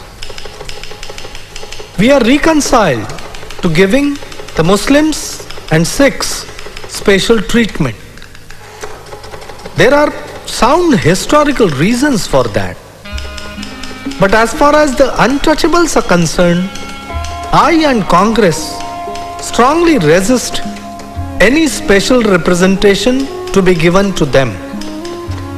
Untouchables are a part of Hindu religion and cannot be separated from it. Thank you. Declaration of war against us. Yes. Fame, what happened? He's asked for an adjournment of the minority committee. I hear that he's planning to make a deal with the Muslims. What sort of deal? Congress will accept the Muslims' 14-point demand if the Muslims opposes. I don't understand. But why would he go to such lengths? He's supposed to be a great saint. Surely he can see the justness of your cause. Saint? He is a seasoned politician, my dear. When everything else fails, Gandhi will resort to intrigue.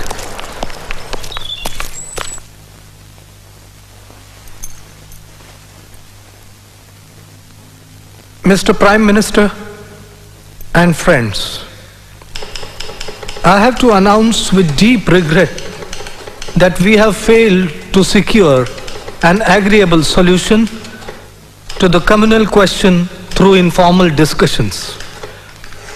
The failure was inherent in the composition of delegates who are nominees of the government and not representatives of the people. As for the Congress, it represents the entire nation, including the untouchables. Mr. Chairman, sir, I have not the slightest doubt that I fully represent the claims of my community. The Mahatma claims the Congress represents the depressed classes more than I do. I can only say that it is one of the many false claims which irresponsible people keep making.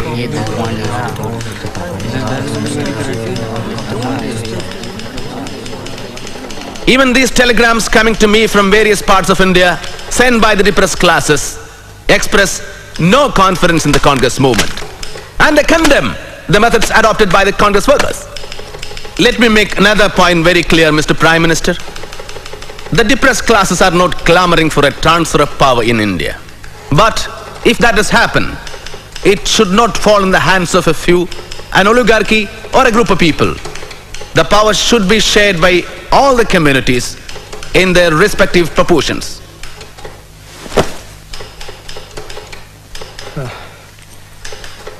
I strongly believe that untouchability is on its last leg and separate electorates will only perpetuate that stigma. I will walk from one end of India to the other to tell the untouchables that this is not the way to remove untouchability. I would rather Hinduism died than untouchability lived.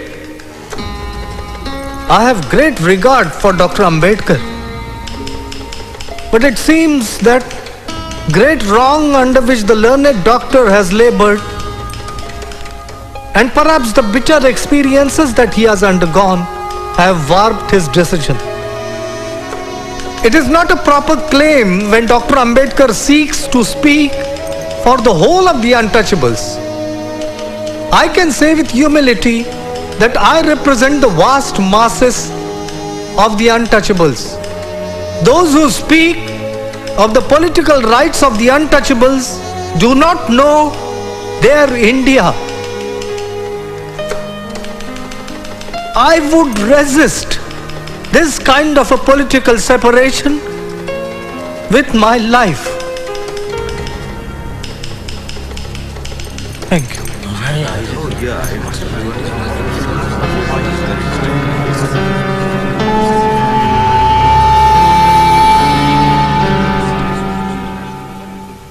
The government will not allow community differences to prevent it from producing a constitution.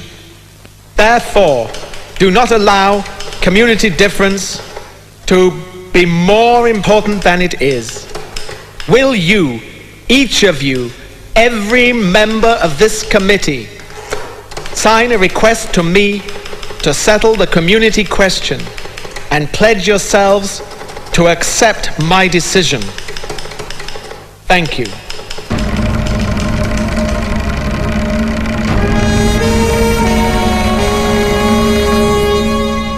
British Premier Mr. MacDonald announced the communal award granting separate seats to the depressed classes. It is feared in some quarters that this award might politically balkanize India.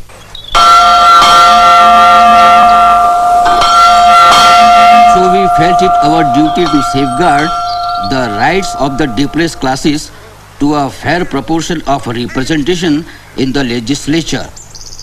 I am therefore afraid that my answer to you, Mr. Gandhi, must be that the government's decision stands. And ask yourself seriously the question whether it really justifies you in taking the action you contemplate. Yours very sincerely, Ramsay MacDonald.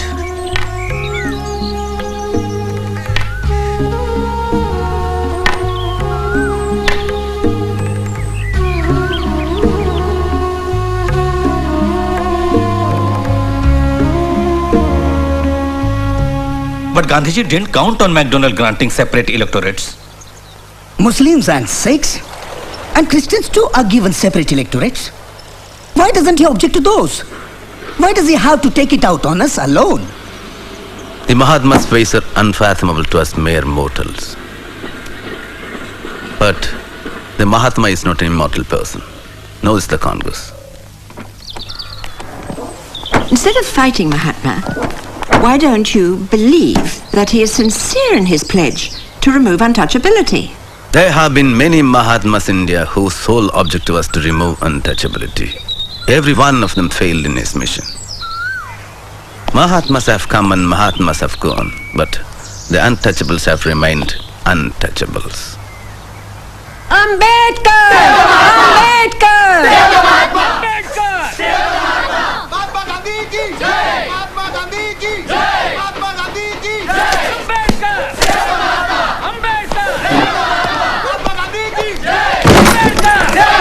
Why don't you leave me in peace? I have work to do.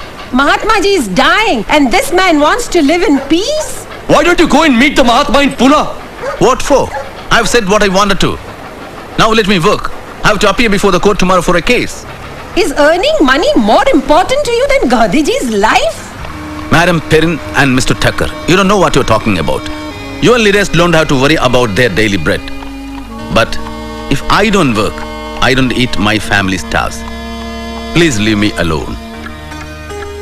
Dr. Ambedkar, we are receiving cables from the whole world entreating us to save Gandhiji's life. Gandhiji's life must be saved. But why do you corner us? Why put Gandhiji's life against the interest of my people? Hang me by the nearest lamppost, but I would never betray my people in the name of saving Gandhiji's life. You would better appeal to Gandhiji to postpone his fast for about a week and then seek a solution for the problem. Gandhiji has a way of making people bend to his will. We too must show our willpower. By going on fast, he's making villains out of us. Who's that? Vaini? You shouldn't have come. He's been returning his tiffin. Almost untouched. I know he was ill in England. Sit down. You will kill yourself. I have enough troubles on my hands already. Won't you eat?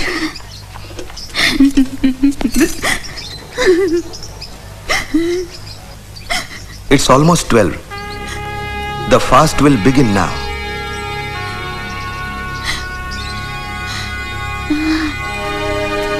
Babu? Thank you.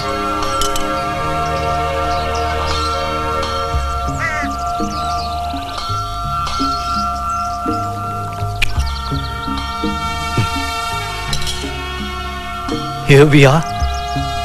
My tussle with God commences. It's meant to see you, Babu, before you lie down for rest.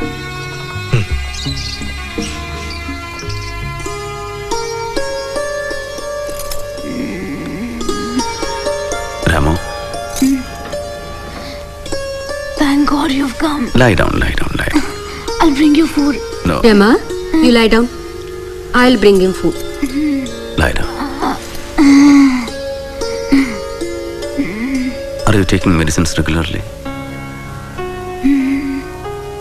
Why do you fight Gandhi, Baba? That's my lot. If I don't wish, I'll be left high and dry.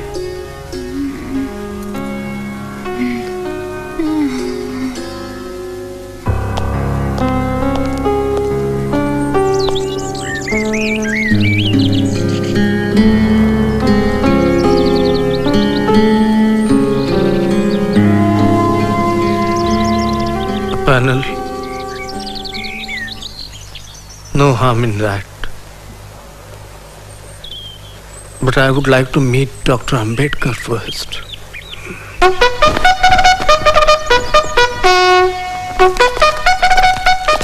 Here he comes. Namaste. Dr. Ambedkar. This way, please.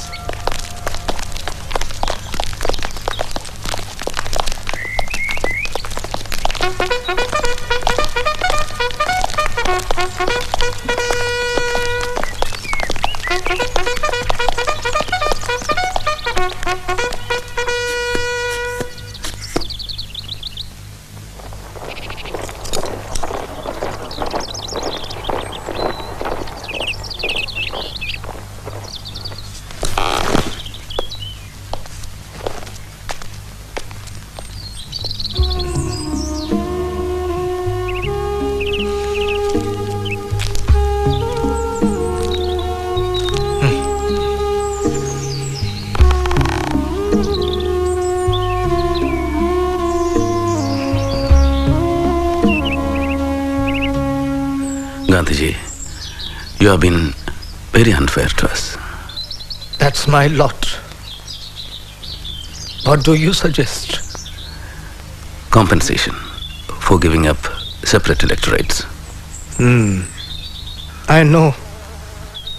The reserved seats. Surely, but the number is negotiable. Let me tell you, Ambedkar, I'm fully with you. You are an untouchable by birth. I consider myself untouchable by adoption. And I also know that you want to save my life. Yes, Gandhiji.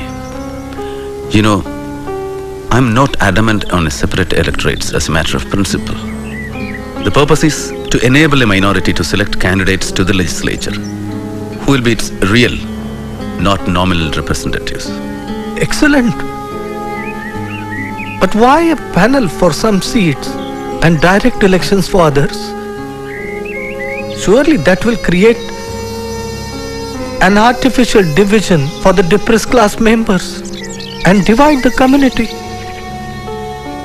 Why not have primary elections through panels for all the seats? All right. I make that concession. Panels for all seats. Good. Now make the panel of 5 instead of 2. And let me give you my word, Ambedkar. From now on, my entire life will be devoted to the total eradication of untouchability. Now, you may discuss the details with these friends. I have discussed with my colleagues. They won't agree for more than 126 seats in the provincial assembly. We are firm on 197 seats.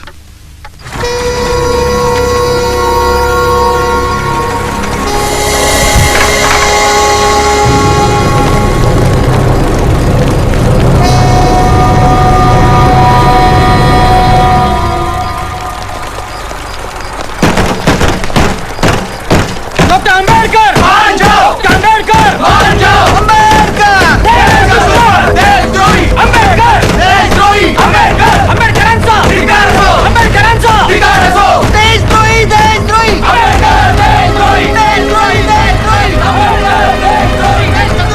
I had warned you, Dr. Saheb. We are receiving threatening letters.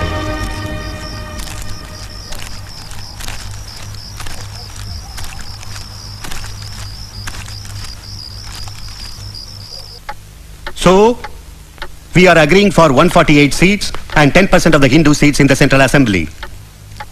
Primary elections should terminate by the end of 10 years. The question of reserve seats should be settled by a referendum in a further 15 years. Dr. Ambedkar, the evil of the reserve seats and separation will be perpetuated by making its removal dependent on the will of the depressed classes. And you are asking for 25 years of referendum. I refuse to believe that untouchability will be no more in the next 20 years or so. Facing the sword of Damocles will surely compel the caste Hindus to change their inhuman attitudes to the untouchables. Dr. Ambedkar, try to understand. Gandhiji is fighting for his life. So what? So what? Oh, sorry. Don't worry. We will ask somebody to clean it. Devdas? How is Bapuji? The doctor says his sinking, his blood pressure is low. He is dehydrated and getting breathless. Did you hear what Devdas is saying? Dr. Ambedkar, please. Please. No referendum, please.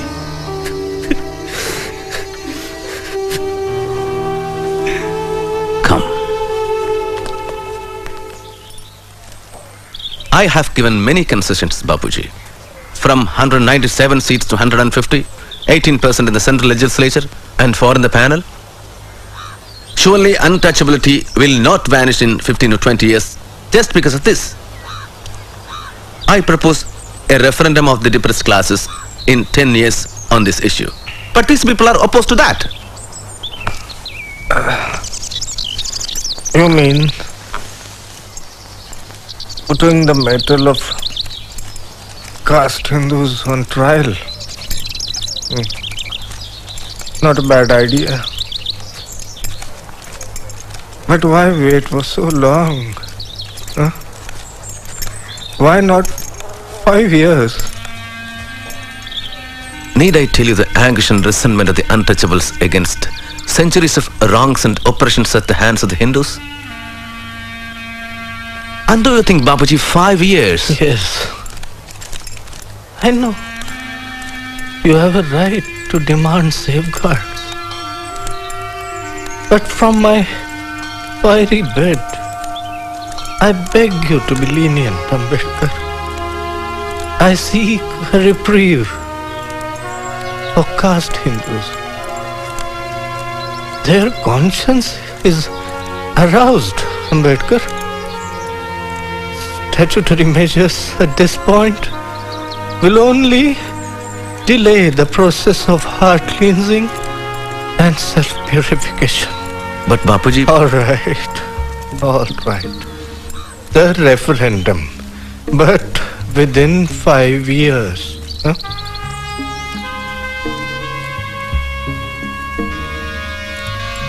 Five years or my life.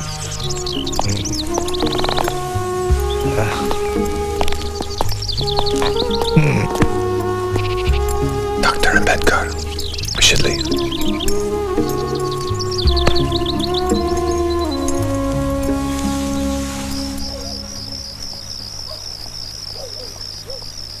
The long-standing confrontation between Mr. Gandhi and Dr. Ambedkar has finally dissolved in the form of the Pune Pact. Dr. Ambedkar has agreed to sign it without the condition of a referendum. He and Pandit Malviya will sign it. This will bring to an end Mr. Gandhi's long fast.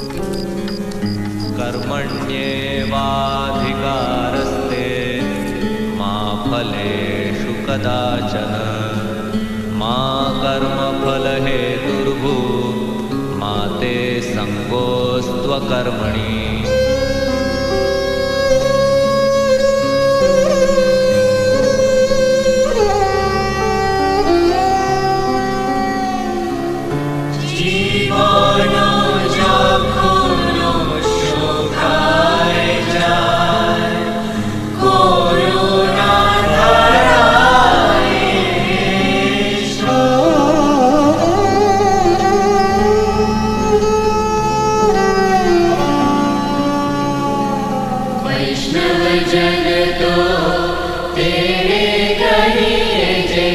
पीड़ पराई जाने रे पर दुखे उपकार करे तोय मन अभिमान ना आड़े रे वैष्णव जन तो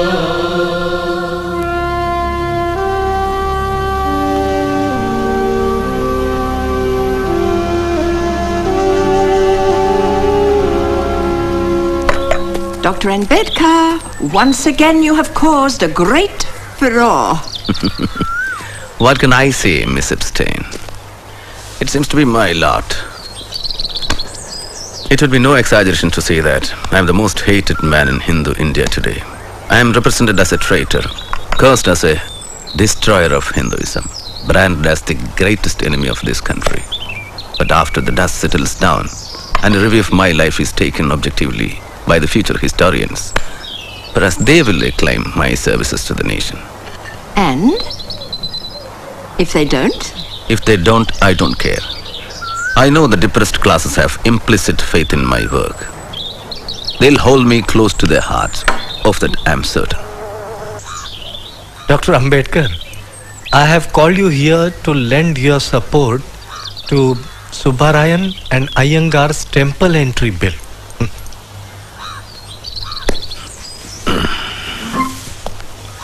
If I accept the temple entry bill, but agitate to abolish Chaturvarnan caste system, which side would you take?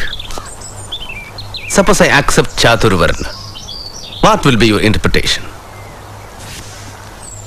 Brahman, Kshatriya, Vaishya and Shudra. Or in the reverse way, Shudra on the top. Dr. Ambedkar, I am a Hindu not merely because I am born in Hindu fold, but I am one by conviction and by choice. There is no superiority or inferiority in the Hinduism of my conception. But if you want to fight Varnashram itself, then I cannot be in your camp. Because I strongly believe Varnashram to be an integral part of Hinduism. So, I cannot be in your camp too. Bapu, our salvation lies in political power, not in making pilgrimages or observance of fasts. I'll take your leave now.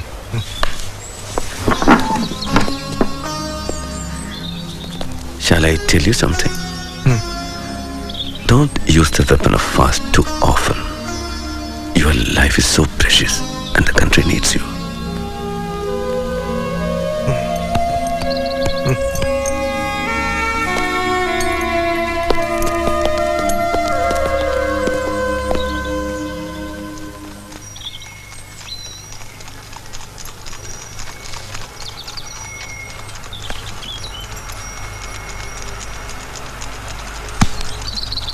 I know you love books.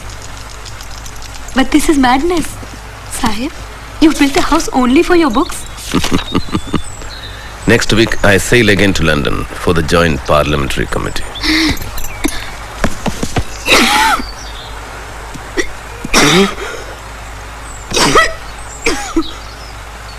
Bravo. Come sit here.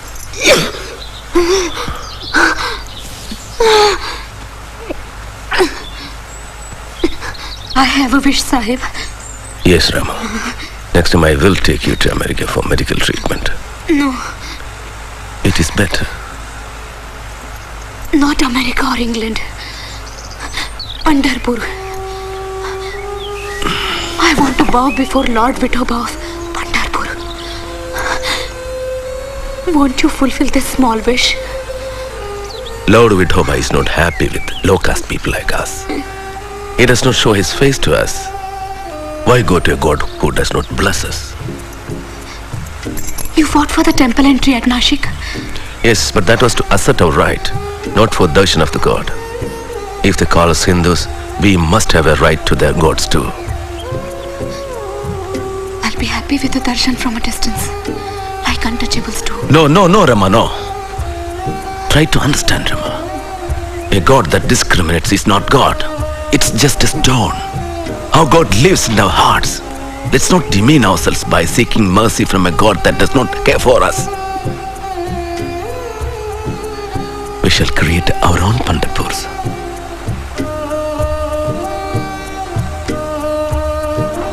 Dear Bhaurao, I am going through difficult times. As principal of the Law College, I am trying to bring reformations in the college syllabus. I am caught up between duties for my people and duties at home. I am anxious about Rama's health. She has deteriorated over the last few days.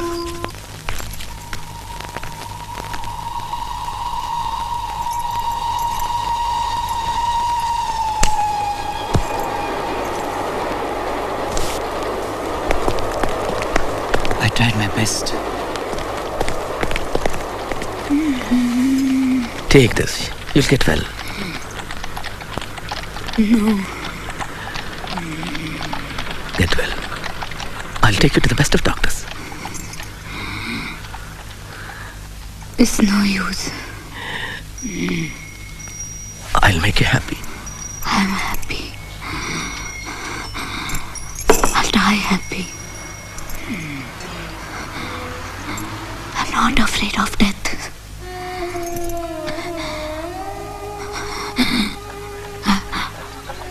I've seen deaths. My mother, father.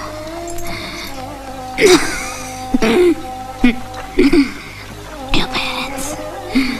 Hans. Your brother. Our 4 children. Ramesh. Gangadhar. Hindu.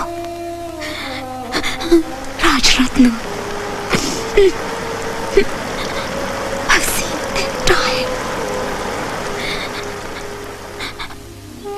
Sahib. Is it raining?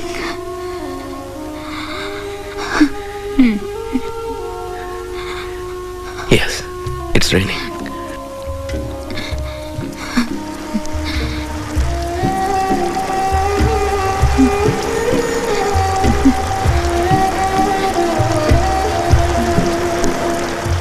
Don't exhaust yourself.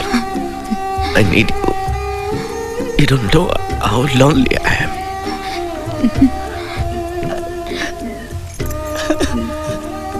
Don't despair.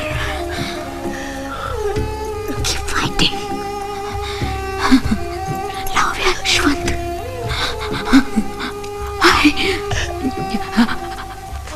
Mother. Rama.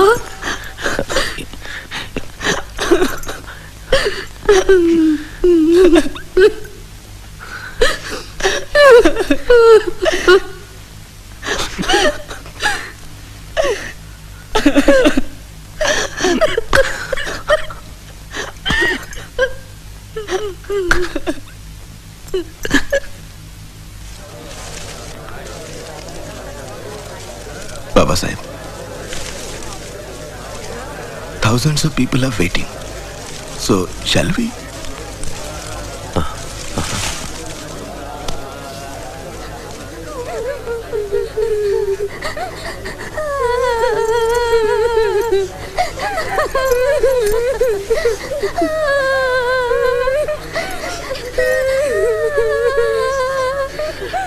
Her last wish was to wear a white sari.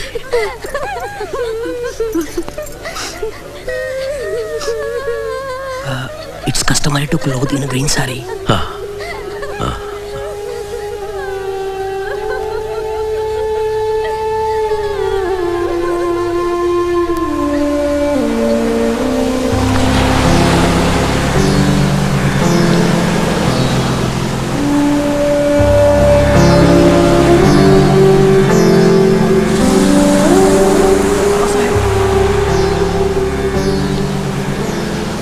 Babasaheb, 400 untouchables of Kohinoor village are converting to Islam. Ask them to wait. I'm going to make an important announcement at the Yavla conference.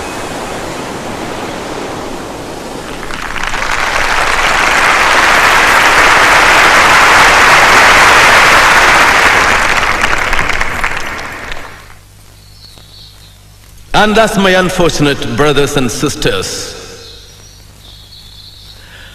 when I look back at the past 10 years of our movement, I despair of the future. Enough! We are no longer dumb animals. The time has come to put an end to this harassment and indignities. Let's leave this cesspool of castes which made us worse than worms. Break these shackles. Destroy the social prison. Let's choose a new religion which will guarantee us equality of status and opportunities. Unfortunately, I was born a Hindu untouchable. It was beyond my power to prevent that. But it is within my power to refuse to live under these humiliating conditions.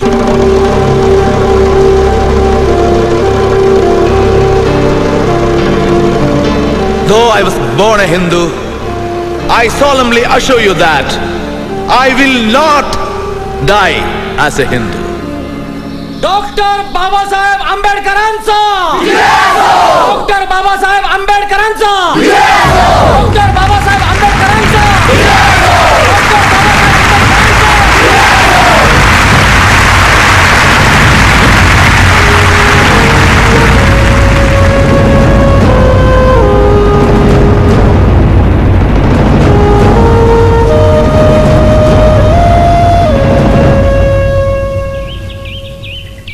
This is an unfortunate decision.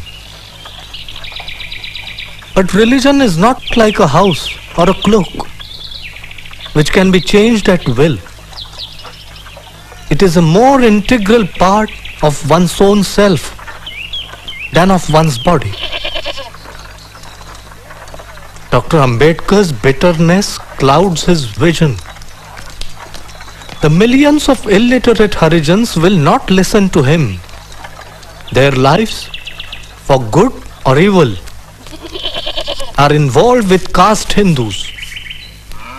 Every known religion would fail if judged by the standards of Dr. Ambedkar. But the press should also note that I feel whatever label the learned doctor wears in the future, he is not a man who will allow himself to be forgotten. Babasaheb, sugar? You want to kill me? Just a little. You fool. Diabetes. Eat kadu neem leaves. Or better boil them 1/4 and drink every morning.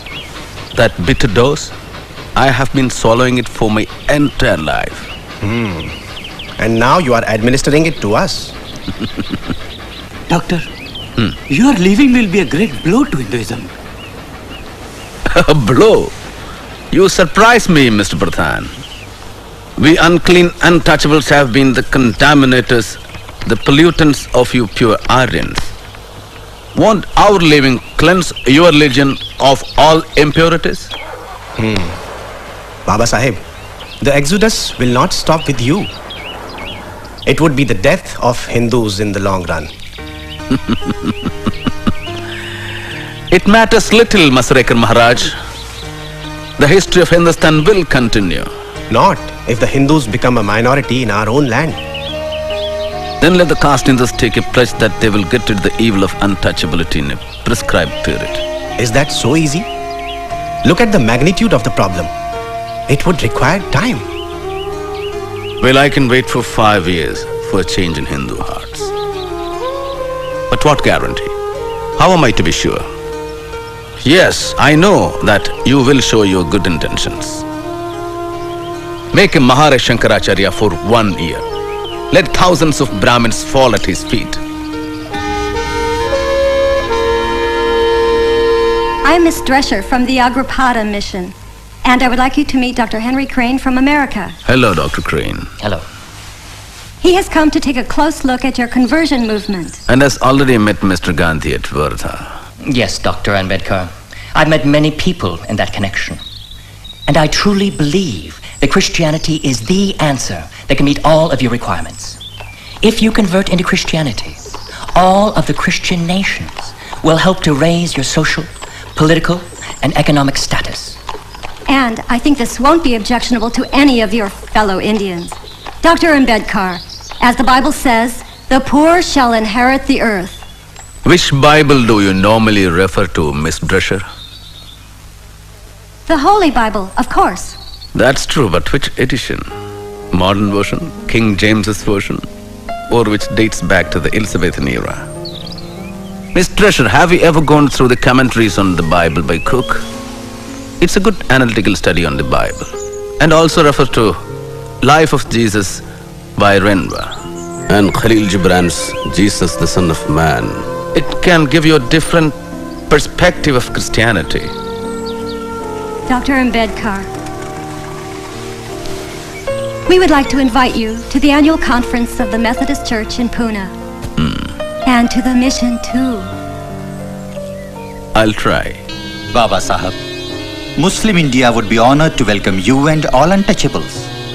We promise you that untouchables will have the fullest equality and rights in every sphere: political, social, economical and religious. As you know, Babasaheb, our religion believes in one God, Ekankar, and provides equal treatment to all its followers.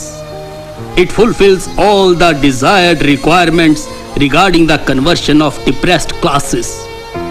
Here is a telegram from Mahabodhi Society. Dr. Ambedkar, you and your community is cordially welcome to embrace Buddhism, which is professed in greater part of Asia. We guarantee equal status to all converts. There is no caste distinction amongst us. We are willing to send workers. Please let us know. It seems that Congress and Sardar are bent upon destroying you in these elections. Haven't you read Sardar Patel's statement? Yes. No concessions under the communal awards if we convert. Look, doctor, I have not come here as your friend. I have come here as an authorized representative of the Hindu Mahasabha. We know your views and your patriotism. We know that you will never convert to Islam or Christianity. Do not take me for granted. I don't need a certificate of patriotism. And I know the culture and history of this country better than many of you. Yes, it is my contention that the conversion to either of these faiths would fundamentally alter the political and cultural equation here. But how does it concern us if we have no stake? Doctor, we shall fight tooth and nail to protect your concessions. Even if you convert to Sikhism, the Hindu Mahasabha will give you a written commitment. How diabolical, you old Brahmin bandicoot.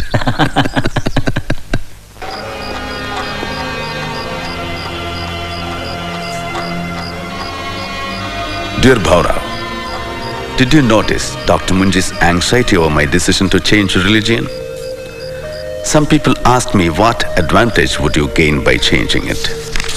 My answer to them is, just as Swaraj is necessary for India, so is change of religion necessary for the untouchables. The underlying motive in both is the desire for freedom. The Congress Committee has reiterated Mahatma Gandhi's principle of non-violence while giving Britain support in the war efforts, but only on the condition of an assurance of complete freedom for India.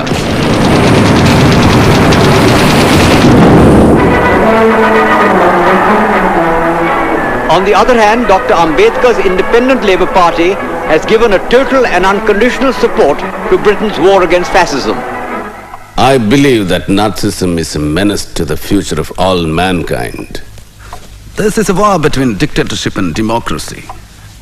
A dictatorship based not on any moral order, but on racial arrogance. The Congress doesn't seem to understand this. Do they want to exchange the British for the Nazis?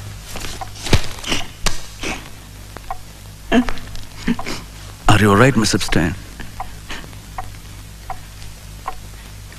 As you probably know, I am Jewish, originally from Germany. My family is still there. They have been reported missing. They may be in hiding. I fear for them. I'm so sorry. Dr. Ambedkar today expressed his views that there was nothing wrong in sharing power with the British government. He added that without their support, he would never have been able to solve the labor problems or establish the People's Education Society. Dear Miss Disher, I have some sad news. Fanny is no more. I could not write the criticism on the Bible as promised, but I have dedicated her an equally important book, What Congress and Gandhi Have Done to the Untouchables. And I am glad that she accepted it before she died. No, Babasaheb. In Rag Bhoop, you are not supposed to play the Madhyam. It is Sa Dha Pa Ga Re Sa Re Ga. Now let's try it together. Yes?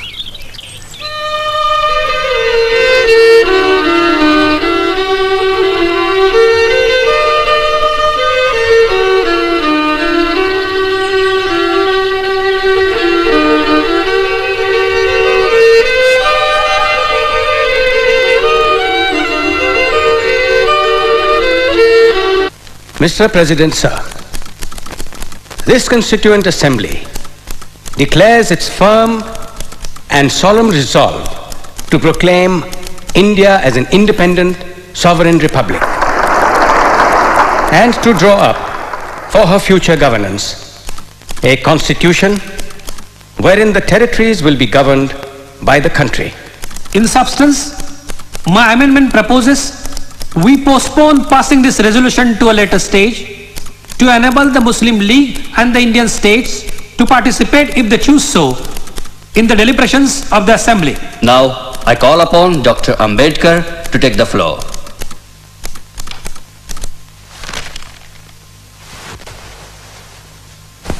Mr. Chairman, I am indeed very grateful to you for having called me to speak on this resolution. I know today we are divided politically, socially and economically. We are a group of warring camps, and I may even go to the extent of confessing that I am probably one of the leaders of such a camp. But sir, with all this, I am quite convinced that nothing in the world will prevent this country from becoming one. I have no hesitation in saying that, notwithstanding the agitation of the Muslim League for the partition of India, someday enough light will dawn upon them, and they too will begin to think that a united India is better even for them.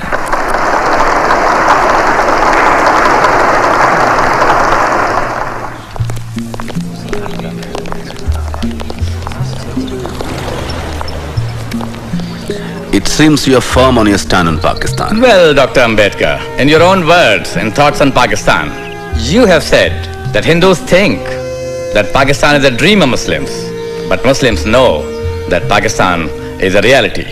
No, Mr. Jinnah. I'm against your two-nation theory. We should fight for the rights of the minorities staying on in this country. Well, that stage seems to have gone. Now Pakistan is going to be a reality.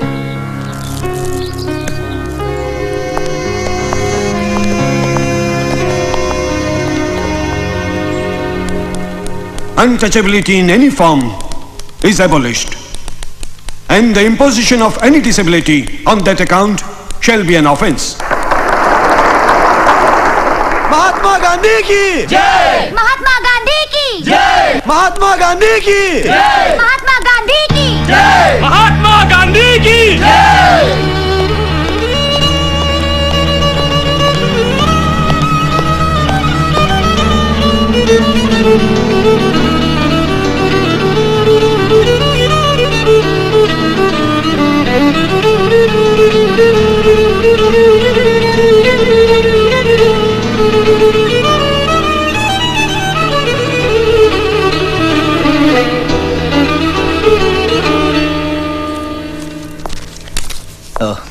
Too many complications, Babasaheb.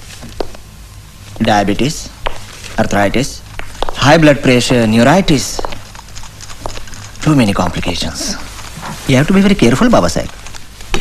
Well, I'll prescribe you some medicines.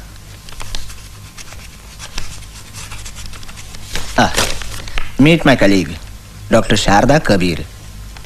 She'll explain you about the diet and other things. Doctor, excuse me, I have to see some patients. I'll be back again.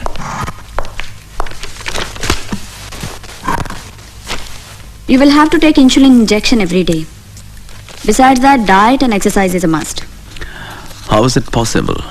But you must do it if you want to live longer. Your people, this country, they need you. If you want, I can come to your home and explain this to your wife. I lost my wife 12 years ago, young lady. Oh, I'm sorry. But there must be somebody at home to look after you. No, I have no one. It is fortuitous that Mr. Jaikar has resigned from the Constituent Assembly. The Bombay Legislative Congress Party would like you to fill his seat. Is this agreeable to you? After 2 decades of poisoning the atmosphere against me, the Congress is sending me to the Constituent Assembly. Will your partymen allow me to work in peace? The country is passing through a critical phase, and it needs you. All people, irrespective of political parties, must contribute in building a new India. Mr. Patil, have you consulted Mr. Gandhi? Yes. Bapu has no objection. Jawahar approves of it. And Rajendra Prasad is keen to get you there. How reassuring to know that. Now you realize that it is possible to be a nationalist without being a congressman. Aren't you happy with the list of ministers, Bapu? Namaste ji. Namaste. Who will be in charge of law, Jawahar? And framing of the constitution? For the constitution, we are consulting experts all over the world. All over the world? I think a sufferer should write the constitution of free India. How about Dr. Ambedkar, Jawahar?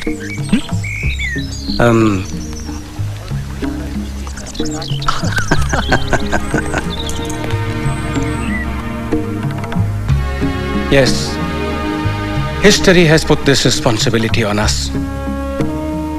I suppose I shall have to carry this blood on my conscience when I die.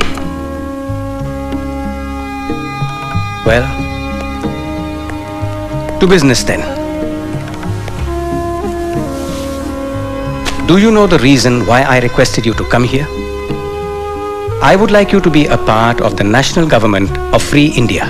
Do you accept? It depends. What portfolio?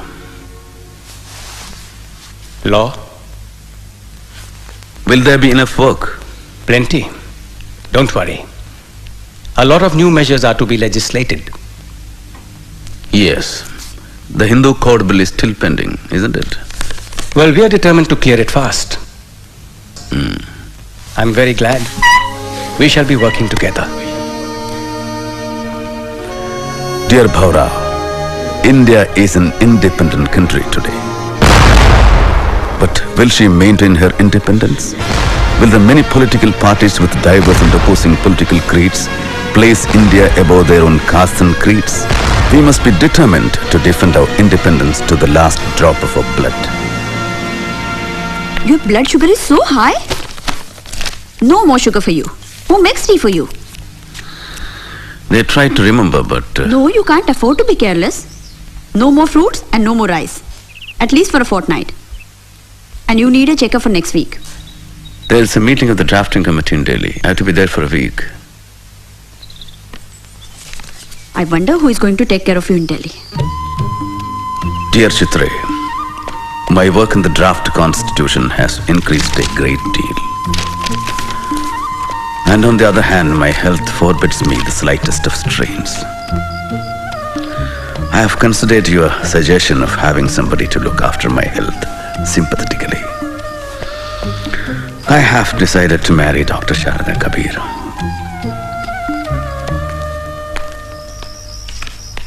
Babasaheb. Bapuji was shot dead while he was going for the prayers.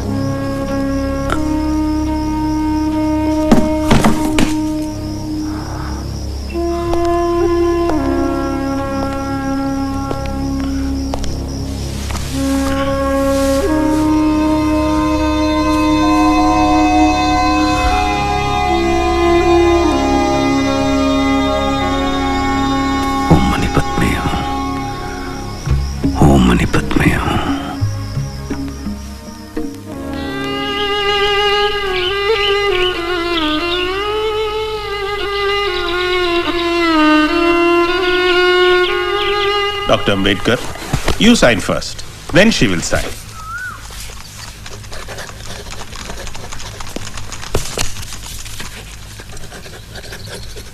Now I proclaim you as man and wife.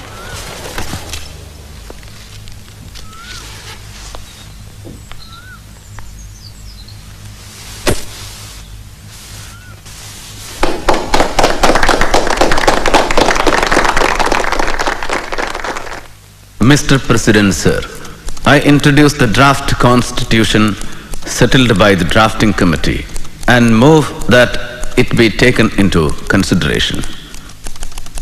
Mr. President, sir, I am one of those in the House who are aware of the amount of work and enthusiasm that Dr. Ambedkar has brought to bear on the work of drafting this constitution. The House is perhaps aware that of the 7 members nominated by you, one had resigned and was not replaced. One was away in America and his place was not filled up. And another person was engaged in his state affairs, and there was a void to that extent. 1 or 2 people were far away from Delhi, and perhaps reasons of health did not permit them to attend.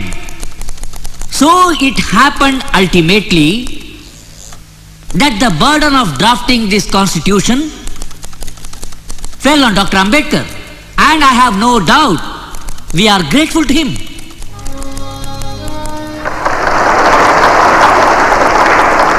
The credit that is given to me does not belong to me.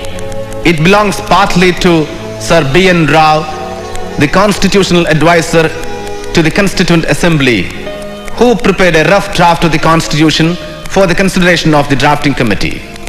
A part of the credit must go to the members of the drafting committee also.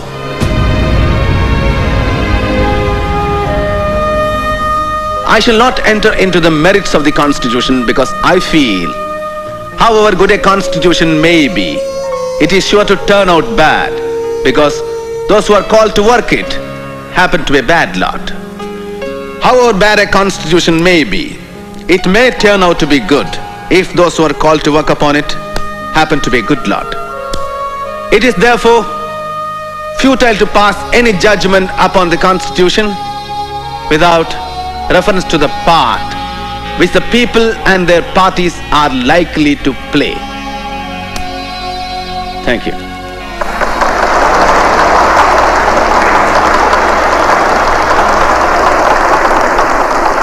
And sitting in this chair and watching the procedures from day to day, I have realized what no one else could have, with what rare zeal and devotion the members of the drafting committee and especially its chairman, Dr. Ambedkar, irrespective of his indifferent health, have worked. In spite of factual objections, Nehru is strongly in favor of the passage of the controversial Hindu Code Bill that was put forward by Dr. Ambedkar, whose aim it is to improve the woman's lot. He believes the barometer of an enlightened society can be discerned by the status of its women. Murdabad! Murdabad!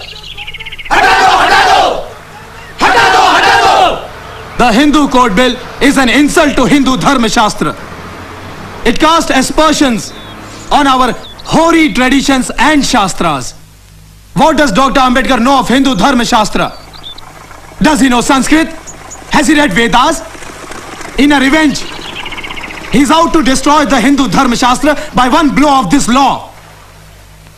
Are we going to allow an untouchable to touch our sacred God-given laws? Never! Never! We shall shed blood, an uncouth, unclean, untouchable, defiling the laws set centuries ago by Bhagwan Shri Krishna, Bhagwan Manu, Bhagavad Gita, Vedas and Upanishads. Don't touch Hindu laws! Don't touch Hindu laws! Ambedkar! Murdabad! Ambedkar! Murdabad!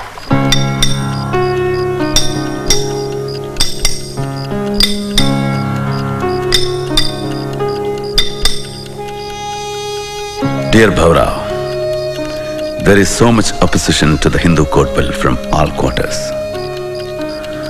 The statue of Buddha that Madigalkar is making for Siddharth College is in its final stage of completion.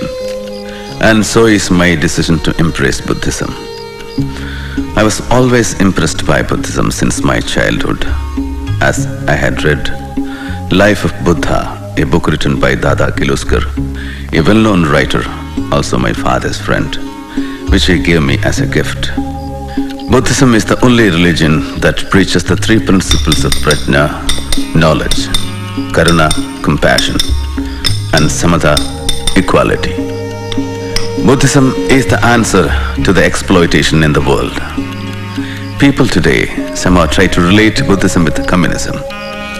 But communism is based on force and Buddhism is ahimsa. It's a democratic system, which is why I have made up my mind to advise the millions of untouchables to embrace Buddhism.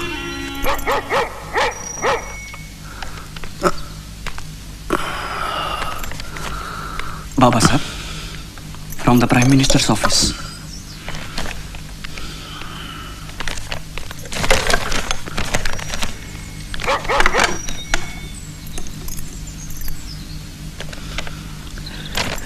Read it. You know that we have a good deal of opposition to the Hindu Code Bill both inside and outside the House. With the best will in the world, it cannot be passed in this session. I can quite understand your disappointment.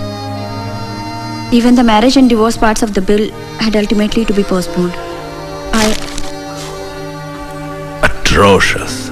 Ratu, come and take dictation. For a long time, I have been thinking of resigning my seat from the cabinet. The only thing that held me was the hope that it would be possible to give effect to the Hindu Code Bill. But with its demise, even the marriage and divorce part of it is killed. I see no purpose in me continuing as a member.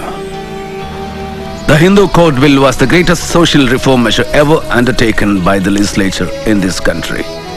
To leave inequality between class and class, sex and sex, as in Hindu society, untouched, and to go on passing legislation on economic reforms is to make a farce of our constitution and to build a palace on a dung heap.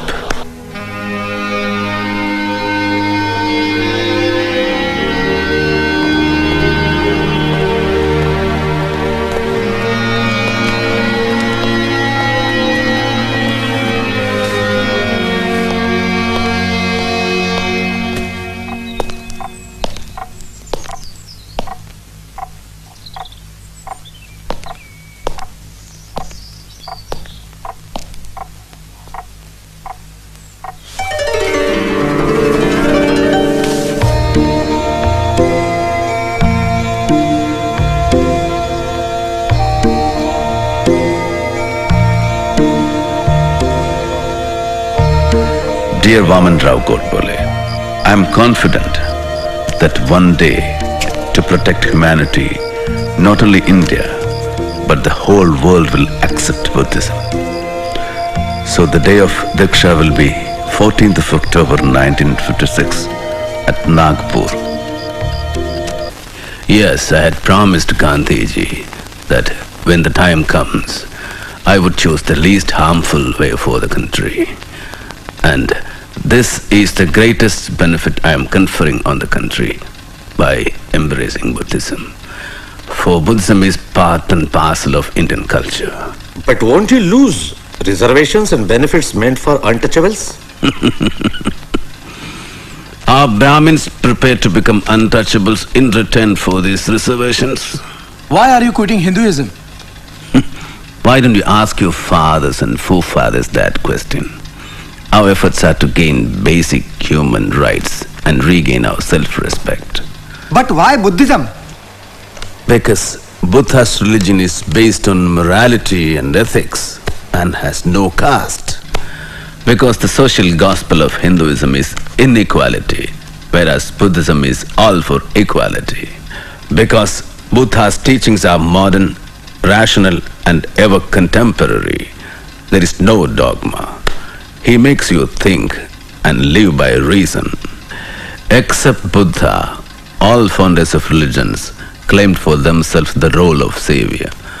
Buddha was satisfied with being simply a guide.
Babasaheb Ambedkar करे पुकार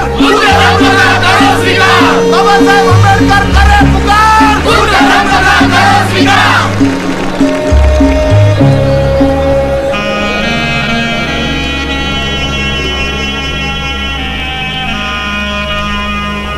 नमो तस्सा भगवतो अरहतो सम्मा सम्बुद्धस्सा नमो तस्सा भगवतो अरहतो सम्मा सम्बुद्धस्सा नमो तस्सा भगवतो अरहतो सम्मा सम्बुद्धस्सा बुद्धं शरणं गच्छामि धम्मं शरणं गच्छामि संघं शरणं गच्छामि पानातिपाता वैरमणि सिक्खापदं समादयामि आदिन्नादाना वैरमणि सिक्खापदं समादयामि कामेषु मिच्छाचारा वैरमणि सिक्खापदं समादयामि मूसावादा वैरमणि सिक्खापदं समादयामि सुरामेरया मज्जपमादठाना वैरमणि सिक्खापदं समादयामि साधु साधु साधु. My beloved brothers and sisters, I have renounced the Hindu religion and I am embracing the great Buddha and his Dhamma based on equality of man, knowledge, right path and compassion. Hear me, my brothers and sisters. I am no longer a Hindu, no longer an untouchable. I am a liberated human being, a free man, no longer a slave of a pernicious social system. And so, my brothers and sisters, I hereby take a pledge to dedicate my remaining life to spread the Dhamma, the light of Buddha, throughout the world. And now, my dear brothers and sisters, those of you who want to follow me unto the light shown by the great Buddha should rise and repeat the Saranatraya and the pledges after me.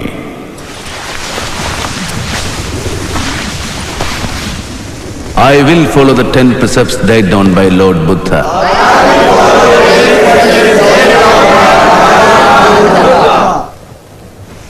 I will treat all animals with compassion.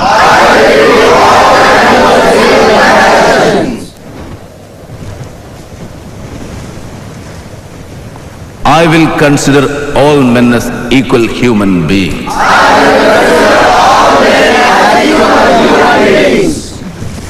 I will accept the Dhamma of Gautam Buddha and give up my old religion, which is detrimental to the progress of humanity and which treats humans with contempt.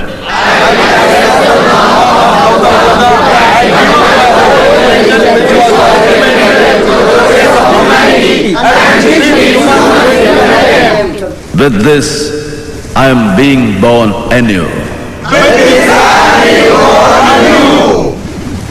I shall no more pray to Hindu gods, nor shall I follow the Hindu rituals.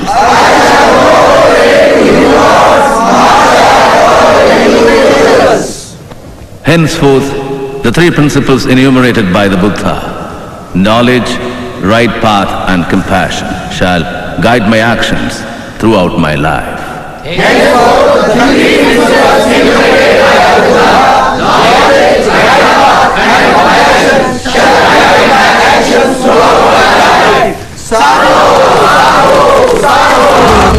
शरणं गच्छामि धम्मं शरणं गच्छामि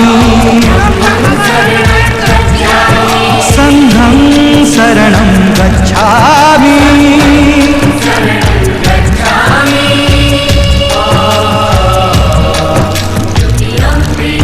बुद्धं शरणं गच्छामि धम्मं शरणं गच्छामि संघं शरणं गच्छामि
अदन्नदाना वेरमणि सिक्खपदं समादयामि कामेषु मिच्छाचारा वेरमणि सिक्खपदं समादयामि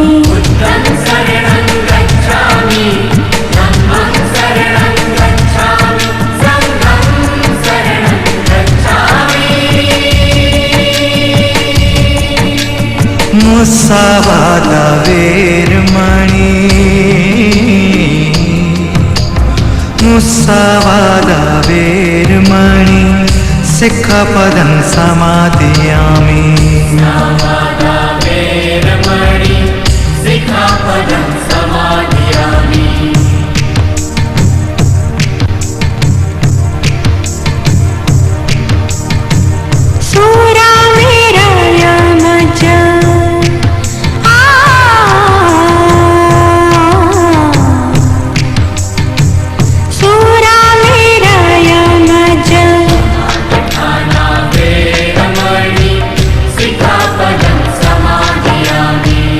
बुद्धं